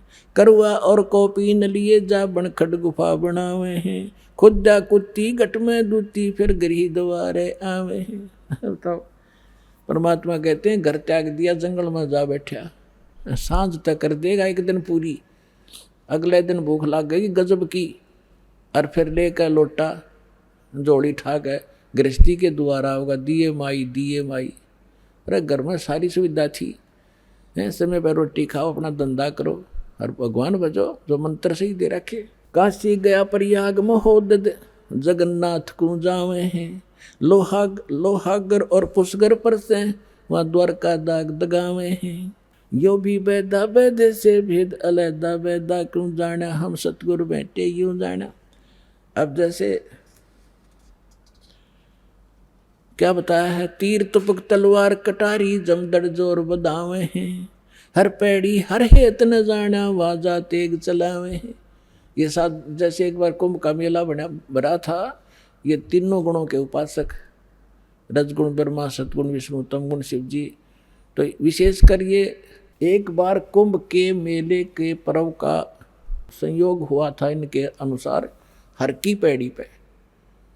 और पुण्यात्मा यहाँ गांव गांव में, नगर नगर में देखा इन चिमटे गाड़ के, धोने ला कर, राख रमा के, बड़ी बड़ी जटा और माला पैर के, सोचा महात्मा पड़े होंगे। अब वहाँ जाकर कुंभ के मेले पे जब ये क्या करते हैं, गिरी एक ग्रुप में, पुरी न्यारे, नागा अलग से, सन्यासी न्यारे, वैष्णो अलग से, ये सब अपने अपने ग्रुप में वहाँ इकट्ठे हो जाते हैं। कनपाड़े न्यारे, बिना कनपाड़े नाथ अलग से। और वहाँ ये क्या करते हैं कि जो समय होता है स्नान करने का, जिस भी सरोवर में ये बनाते हैं अपना जुगाड़ सा, तो हर की पैड़ी हरिद्वार में बन गया एक बार, बहुत पहले की बात है। तो ये स्नान करने के लिए वहाँ पहुँच गए अपने अपने ग्रुप में। जब वह पर भी लगी थी तो सबसे पहले नागा चले गए हर की पैड़ी पे, सब वो स्नान करने लगे, कई हजार थे। पीछे से वैष्णु साधु आगे, विष्णु जी के उपासक, और नागा थे तमोगुणी श्री शंकर जी के उपासक। अब वैष्णुओं ने कहा कि नागाओं पहले हम स्नान करेंगे, हम त्यागी और बैरागी हैं, हम स्वच्छ हैं, शुद्ध हैं, विष्णु जी के उपासक हैं, हम उत्तम हैं, हम सर्वश्रेष्ठ हैं। नागा कहने लगे हम सर्वश्रेष्ठ हैं, हम त्यागी और बैरागी हैं, और हम तन पे कपड़ा भी नहीं रखते हैं, और हम सब पहले स्नान करेंगे। अब वैष्णु साधु कहने लगे तुम काहे कि शुद्ध हो, काहे कि श्रेष्ठ हो, पशु की तरह नंगे फिरते हो, टट्टी के हाथ भी ना धोते, शरडो फिरडो, बाहर आओ तुम, पहले हम स्नान करेंगे। अब इस बात पर दोनों का झगड़ा हो गया। वहाँ इतिहास गवाह है कि उस समय ये जिनको हम संत मान्या करते थे 25,000 कटका मर गया, आपस में कत्लेआम कर दिया, गंगा का पानी लाल कर दिया इन्होंने। उसका विवरण दे रहे हैं गरीबदास साहिब जी के तीर तुपक तलवार कटारी जमदड़ झोर बधावे हैं, और हर पैड़ी हर हेत नहीं जाना। हर की पैड़ी कहें भगवान के प्रति श्रद्धा नहीं नालायकों की, हर पैड़ी हर हेत नहीं जाना, वहाँ जाते एक जलावे हैं और काटे शीस नहीं दल करना, ये जग में साध कहावे, और जो जन इनके दर्शन को जावे उनको भी नरक पठावे। ऐसे गुरु का चेला फिर ईसाई होगा जैसे ये जालिम है। तो इसलिए परमात्मा कहते हैं यो भी बैदा है और बैदे से भेद लेदा, यो भी बैदा। तो इस प्रकार पुण्यात्माओं आप इस सत्संग में आते रहिए और इस ज्ञान को बड़े ध्यान से सुनना, आजीवन आपके काम आवेंगी ये बातें। एक तो ये गाइडलाइन है कि ये साधना करनी चाहिए, ये ना करनी चाहिए। ये प्रमाण कहा हमारे सदग्रंथ साक्षात दास पैरेलल बताता है कि जो साधना श्रीमद् भगवत गीता में है वो उसके सत्र का ज्ञान, वो कंप्लीट नहीं है। कंप्लीट स्पिरिचुअल नॉलेज और कंप्लीट मेथड ऑफ वर्शिप सूक्ष्म वेद में है। वेद भी कहते हैं वो इनसे अलग ज्ञान है, और गीता जी भी कहती है कि वो ज्ञान अलग है जिसमें कंप्लीट स्पिरिचुअल नॉलेज है। सभी यज्ञों की, धार्मिक अनुष्ठानों की विस्तार से जानकारी हो भगवान ही बताता है करके, और वो तत्वदर्शी संत के पास है, उनसे पूछो। तो भगवान कबीर साहब है 600 साल पहले वो बता गए थे उस सूक्ष्म वेद को। ये तत्वदर्शी संत ये दास है, और अपना कल्याण कराओ। पुण्यात्माओं सौभाग्य आपका, राम नाम की चर्चा अपने सुनने को मिल गई ना। सारा दिन इस पेट के धंधे में दादे मर गए, पड़दादे मर गए, 2 रोटी के लिए सारा और भूत बने फिरते हैं। अभी एक भक्त ने चिट्ठी लिख कर दी है, आज ही पकड़ाई है। वो उसने लिखा है कि ये हम किसी के पास ये झाड़ा झपटा सीखा करते हैं। अब वो झाड़ा झपटा करने वाला मर गया, ये वो भूत बनकर हमने सतावे है तो ये इसे गुरु थे अपने, ये वो सारे भूत बने आंडे हैं। तो परमात्मा कहते झूठे गुरु के आश्रय कदे ना उदरे जीव, और सच्चा पर गुरु सत कबीर है, आदि परम गुरु पीर। कहते हैं झूठे गुरुआ मर गए, वो हो गए भूत मसान। तो पुण्यात्माओं प्रत्येक ज्ञान और इस परमात्मा के महिमा को ध्यान से सुनो।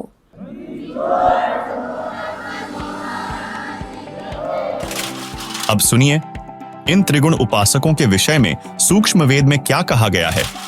उसके बारे में बता रहे हैं कि काफिर भेख भेख कुमारे और काफिर कूड़ा ज्ञान पसारे। वह काफिर जो झूठा ज्ञान प्रचार करते हैं, गलत ज्ञान प्रचार करते हैं, शास्त्र विरुद्ध ज्ञान दे रहे हैं, वो ढेड हैं, वो काफिर है।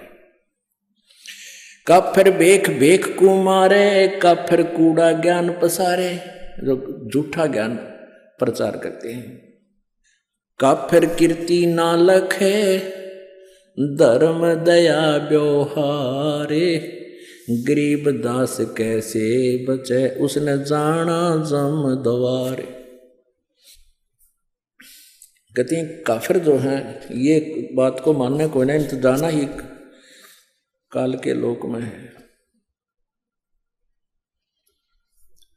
100 नारी जारी करेंगे सुरापान 100 बार, एक चलम हुक्का भरे वो डूबे काली धार।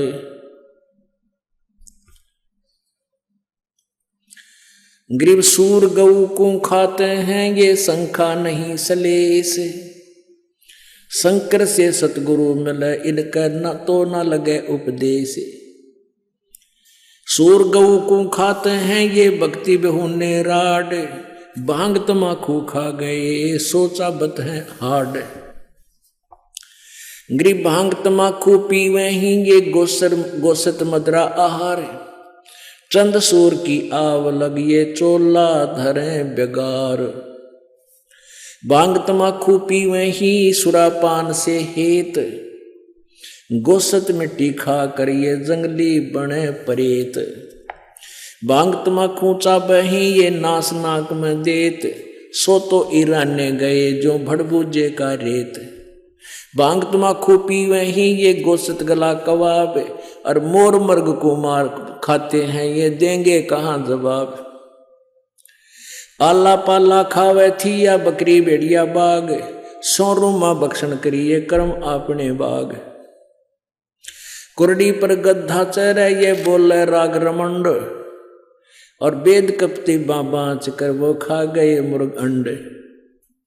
ठुट्ठा पी के भांग का यो भंगी भया खुशाल, मगन हुआ माने नहीं इराना है काल। भांग तमाकू पीवे ते ये चश्मे लाल तमाम, साहेब तेरी बंद साहेबी यो जाने कहाँ गुलाम। द्वादश तलक बनाए करिए फांसी लीनी हाथ, विष के लड्डू देते हैं ये जीवों ऊपर गाथ। नाना वर्णम भेख हैं इस दुनिया के माही, बचन हमारा मानियो ये सब पंथ नरक में जाही। ओए होए पुण्यात्माओं, ये अमृतवान भगवान का बोला हुआ है। कहते हैं कितने प्रकार के पंथ चल रहे संसार में, और हमारी बात सच्ची मान लेना सब नरक में जाएंगे जो यह सच साधना नहीं की थे। इसमें क्या बताते हैं, भांग तमाकू पीवते और चश्मे लाल गुलाल, भांग पी कर लाल आँख हो जाए, दारू पी लें जब नो कति और मानने नहीं घर के बोलना तो खुरकावें सुल्फा पाड़े पी कर। और कहते हैं साहेब तेरी साहेबी यू जाने कहाँ गुलाम है, कि भगवान तेरी महिमा ने यू इन नशों का गुलाम कैसे जान सकता है जिसने भांग तमाकू शराब मांस इस तरह अड़ंगे खाने की आदत पड़ गई। तेरी भक्ति ने क्या समझे तेरी महिमा से। कहते इनका गुलाम, इन विषयों का गुलाम, साहिब तेरी साहिबी ये जाने कहाँ गुलाम। दोस्तों, जैसा कि हमने आज काफिर शब्द के विभिन्न पहलुओं और इसके ऐतिहासिक संदर्भों पर विस्तृत चर्चा की, यह स्पष्ट हो जाता है कि यह शब्द मात्र एक धार्मिक पहचान तक सीमित नहीं है। विभिन्न धर्मों में इसके विभिन्न अर्थ और उपयोग होते हैं जो इसके जटिल और गहरे अर्थों को दर्शाते हैं। इसके अलावा हमें तंबाकू की उत्पत्ति, भगवान के संविधान को जाना। आशा है कि आप सभी इस एपिसोड के माध्यम से कुछ नया ज्ञान जानने को मिला होगा। अगली बार हम एक और दिलचस्प विषय पर चर्चा करेंगे। तब तक के लिए धन्यवाद। आइए अब हम उन श्रद्धालुओं के अनुभव जानते हैं जो जगत गुरु तत्वदर्शी संत रामपाल जी महाराज जी से दीक्षा प्राप्त कर चुके हैं तथा उनके द्वारा बताए गए भक्ति मार्ग पर चल रहे हैं। नमस्कार सर। नमस्कार सर। सर क्या नाम है आपका? मेरा नाम लालाराम देवांगन, ग्राम फरतफोड़, जिला बालोद, छत्तीसगढ़। सर संत रामपाल जी महाराज से नाम दीक्षा आपने कब ली? मैंने सदगुरु रामपाल जी महाराज से 24 जनवरी 2020 को प्रथम नाम लिया। सर क्या काम करते हैं आप? मैं अभी फ़िलहाल रिटायर हो गया हूँ। 2007 में रिटायर हुआ और मैं आयकर विभाग में प्रशासनिक अधिकारी के पद पर रिटायर हुआ। सर, संत रामपाल जी महाराज से नाम दीक्षा लेने से पहले आप क्या भक्ति साधनाएं करते थे? नाम लेने के पहले मैं जो सांसारिक प्रथा चली आई है, जो माता पिता करते आए हैं, वही सब करता था। मैं धार्मिक प्रवृत्ति था, इसलिए मेरे को ब्रह्मा कुमारी का ज्ञान ठीक लगा और मैं उनका हेड ऑफिस माउंट आबू गया। तो वहाँ उन लोग बोलते थे कि आप जो दान करते हैं, आर्थिक दान के बजाय अपनी जब बुराइयों का दान करो। तो मैं पहले नॉन वेज, ड्रिंक और स्मोकिंग सभी करता था। सांसारिक बुराइयां मेरे में बहुत ज़्यादा थी।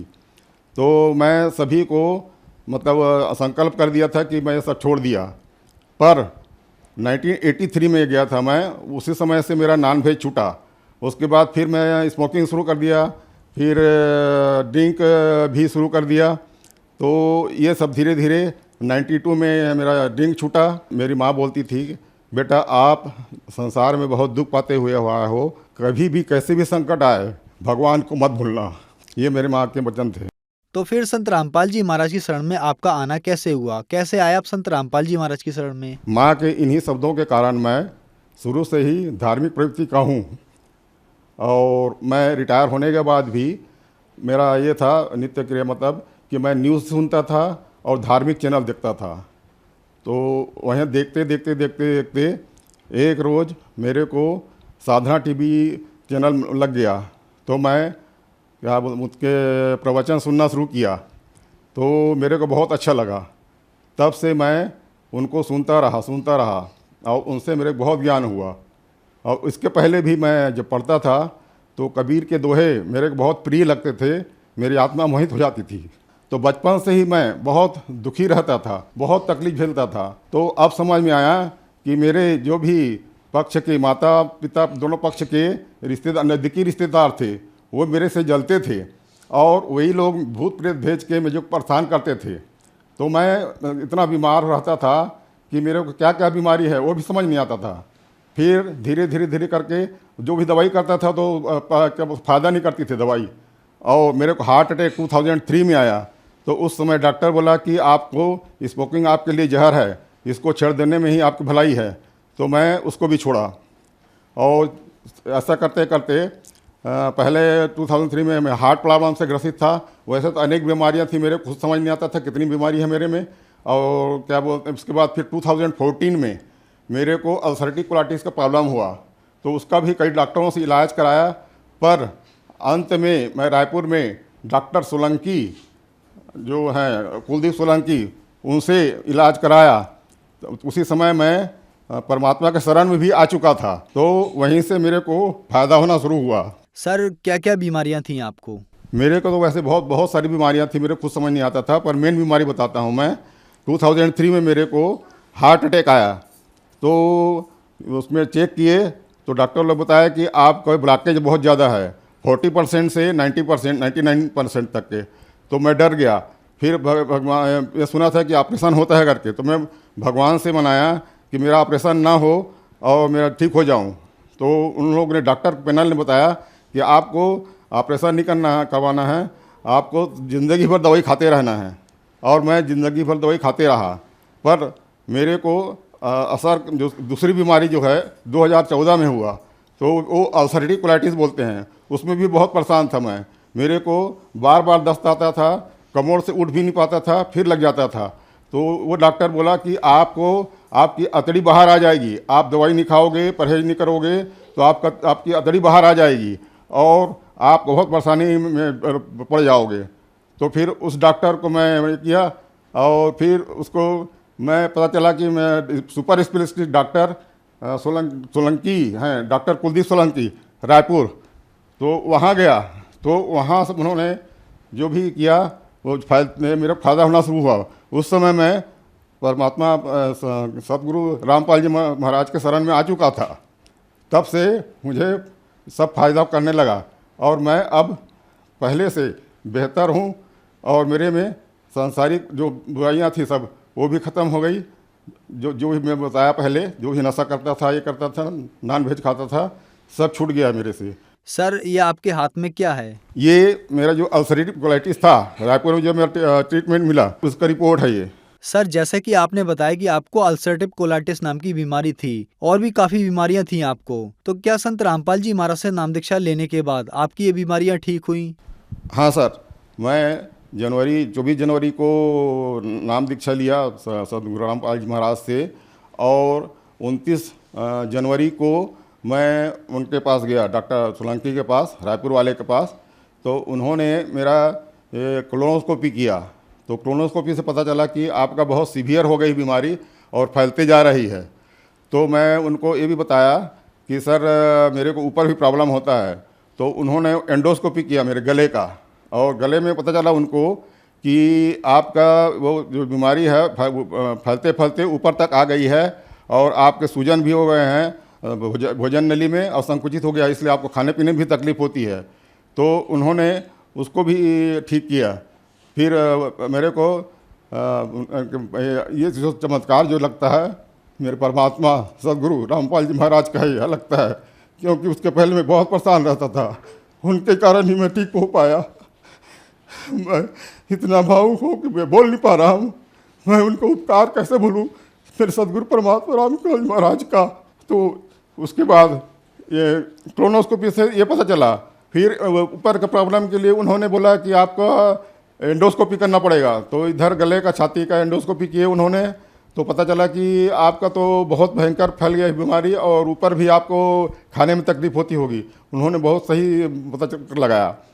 तब ये सब चमत्कार मेरे को परमात्मा का ही लगता है, सदगुरु रामपाल जी का मर लगता है। मैं बीमारियों से इतना परेशान था, हार्ट की बीमारी इतनी सारी खाता था, और अल्सरेटिव कोलाइटिस का भी खाता था, तो भी मेरे को फायदा नहीं होता था। फिर मैं परमात्मा से अरदास लगाया, हे परमात्मा आप सब कुछ ठीक करते हो, मेरी भी बीमारी सब दूर कर दो। तब से मेरे को दवाई में भी फायदा लगा और मेरे को बहुत राहत मिली। संत रामपाल जी की दया से मैं स्वस्थ हूँ। पहले बोल भी नहीं पाता था, अब तो बोल भी पाता हूँ। रायपुर गया तो डॉक्टर कोलोनोस्कोपी गया, और वो ये देख के डर गए कि इतना भयंकर मैं लाइफ में अल्सरेटिव कोलाइटिस नहीं देखा हूँ, आपका बहुत सीवियर है। तो वो मेरे को तो ओरली बताया, और मेरे डॉक्टर के पास मेरे साथ मेरा लड़का दिनेश गया था, उसको दिखाया, तो वो भी देख के डर गया। फिर बोले, मैं उनको बोला सर मेरे को ऊपर में ही प्रॉब्लम होता है। तो उन्होंने मेरे गले का भी एंडोस्कोपी किया, तो वो बोले आपकी ये बीमारी ऊपर तक फैल गई है, और आपकी संकुचित हो गई है भोजन नली, इसके कारण आपको खाने पीने में परेशानी होती होगी, बोलने में भी परेशानी होती होगी। उनकी बात सही निकली। फिर मैं सतगुरु रामपाल जी महाराज से अरदास किया, प्रार्थना किया, तो उन्होंने मेरे को सब बोलने लायक भी कर दिया, खाने लायक भी कर दिया, और मैं अब पहले से स्वस्थ महसूस करता हूँ। उनके प्रार्थना से ही मेरी बीमारी ठीक हुई।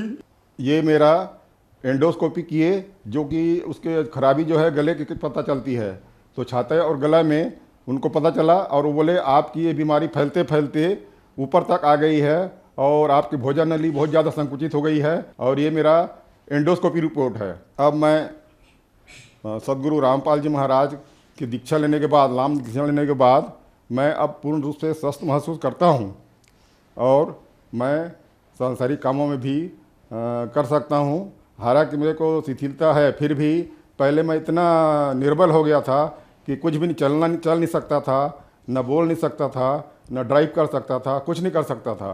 पर अब उनके संत रामपाल गुरु जी महाराज की कृपा से मेरे को अब सब करने की हिम्मत उन्होंने दी, मेरे को सामर्थ्य उन्होंने दिया है। सर, आप इनकम टैक्स विभाग में एक ऑफिसर के पद से रिटायर हुए हैं, और डॉक्टर्स ने आपको बताया कि जो आपको अल्सरेटिव कोलाइटिस नाम की बीमारी है, ये बहुत ज्यादा हो गई है। तो जो बीमारी डॉक्टर ठीक नहीं कर पा रहे हैं, वो संत रामपाल जी महाराज ठीक कर रहे हैं। आज के वैज्ञानिक युग में लोग कैसे इन बातों पर विश्वास करेंगे? क्या लॉजिक है इसके पीछे? जी, इसके पीछे ये लॉजिक है कि जो भी सांसारिक बीमारी, लाइलाज बीमारी भी, उनके मंत्रों में इतनी शक्ति है, संत रामपाल गुरु जी महाराज के वचनों में इतनी शक्ति है, जो नाम देते हैं, नाम मतलब मूल मंत्र देते हैं जो परमात्मा कबीर जी का, और उसी नामों में इतनी शक्ति है कि वो लाइलाज बीमारियों को भी ठीक कर देती है। सर, जैसा कि आपने बताया कि आप ब्रह्मा कुमारी पंथ में थे, ब्रह्मा कुमारी पंथ वाले भी नाम देते हैं, उनके नाम से तो आपकी बीमारियां ठीक नहीं हुई, लेकिन संत रामपाल जी महाराज से नाम दीक्षा लेने के बाद आपकी सारी बीमारियां ठीक हो गई। क्या कारण है सर? जी, उन लोग नाम नहीं देते, उन लोग सिर्फ ब्रह्मा को ही मानते हैं, ब्रह्मा ये सब है और शिव बाबा को मेन मानते हैं, मेन भगवान मानते हैं। पर वो लोग उनको मुरली बोलते हैं, उनकी जो भी शिक्षा है और वो जो बताते हैं वो भी प्रेत बाधा ही लगती है मेरे को, क्योंकि जो उनका प्रमुख है ब्रह्मा कुमारी का, वो उसमें प्रेत आता है और वो जो बोलता है वही इन लोग सब संसार को बताते हैं। पर वो नाम नहीं देते एक्चुअल, वो भी भटक रहे हैं, वो भी दूसरे भगवानों को मान रहे हैं, जो कि असली परमात्मा कबीर जी वो हैं, उनका नहीं है ज्ञान, उनका ब्रह्म को ही मेन मानते हैं और शिव बाबा को मानते हैं। इसलिए इसमें फ़र्क है। और ये यथार्थ असली सच्चा ज्ञान ये परमात्मा कबीर जी का है, जो कि उसी मतलब मेरे सदगुरु रामपाल जी महाराज के रूप में आए हुए हैं कबीर जी, वही बताते हैं, वही से में बहुत पूरी शक्ति है और पूरे विश्व में वो सबको अपने परम आत्मा को सबको ठीक करेंगे। सर, जैसा कि आपने बताया कि आप कबीर परमात्मा को मानते हैं, लेकिन आज तक के इतिहास में संत कबीर जी संत रूप में विश्वविख्यात प्रसिद्ध हुए, आप कबीर साहब जी को परमात्मा कैसे कह सकते हैं?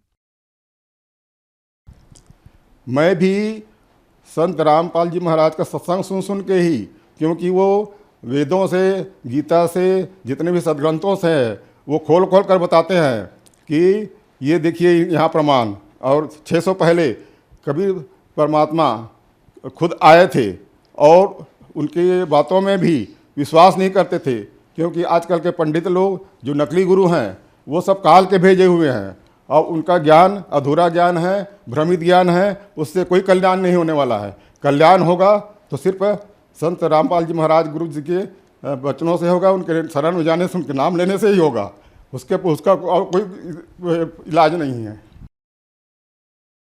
आपके कहने का मतलब है कि संत रामपाल जी महाराज ने प्रमाणों से सिद्ध किया कि कबीर साहब ही भगवान हैं। तो जो श्रद्धालु आज आपको देख रहे हैं उनको आप क्या कहना चाहेंगे? तो मैं इसी आधार पे मैं परमात्मा का संदेश तो क्या देता हूँ, मैं अपने सदगुरु जी की तरफ से उनका जो संदेश ये बोलते हैं जो कृपा बरस रही है, वो साक्षात कबीर जी मेरे संत रामपाल जी महाराज के रूप में आए हुए हैं, और जिनको ये भोली आत्मा विश्वास नहीं करती और उसके शरण में जाने के लिए हिचकती है, जब ये उनको यही समझ के आएंगे तभी सब आत्माओं का कल्याण होगा। जो मानव रूप में आए हैं तो उनका कल्याण सिर्फ सदगुरु रामपाल जी महाराज के शरण में जाने से ही और उनके नाम दीक्षा लेने से ही होगा कल्याण।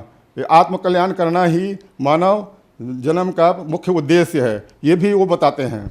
सर, संत रामपाल जी महाराज से नाम दीक्षा कैसे ली जा सकती है?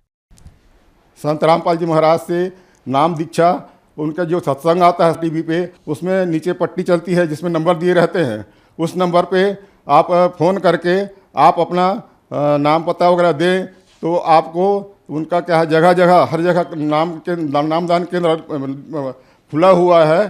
तो अब तो अभी जितने भी नाम लेना चाहते हैं गुरु जी रामपाल जी महाराज से ले सकते हैं और अपना आत्म कल्याण कर सकते हैं। धन्यवाद सर। Thank you sir.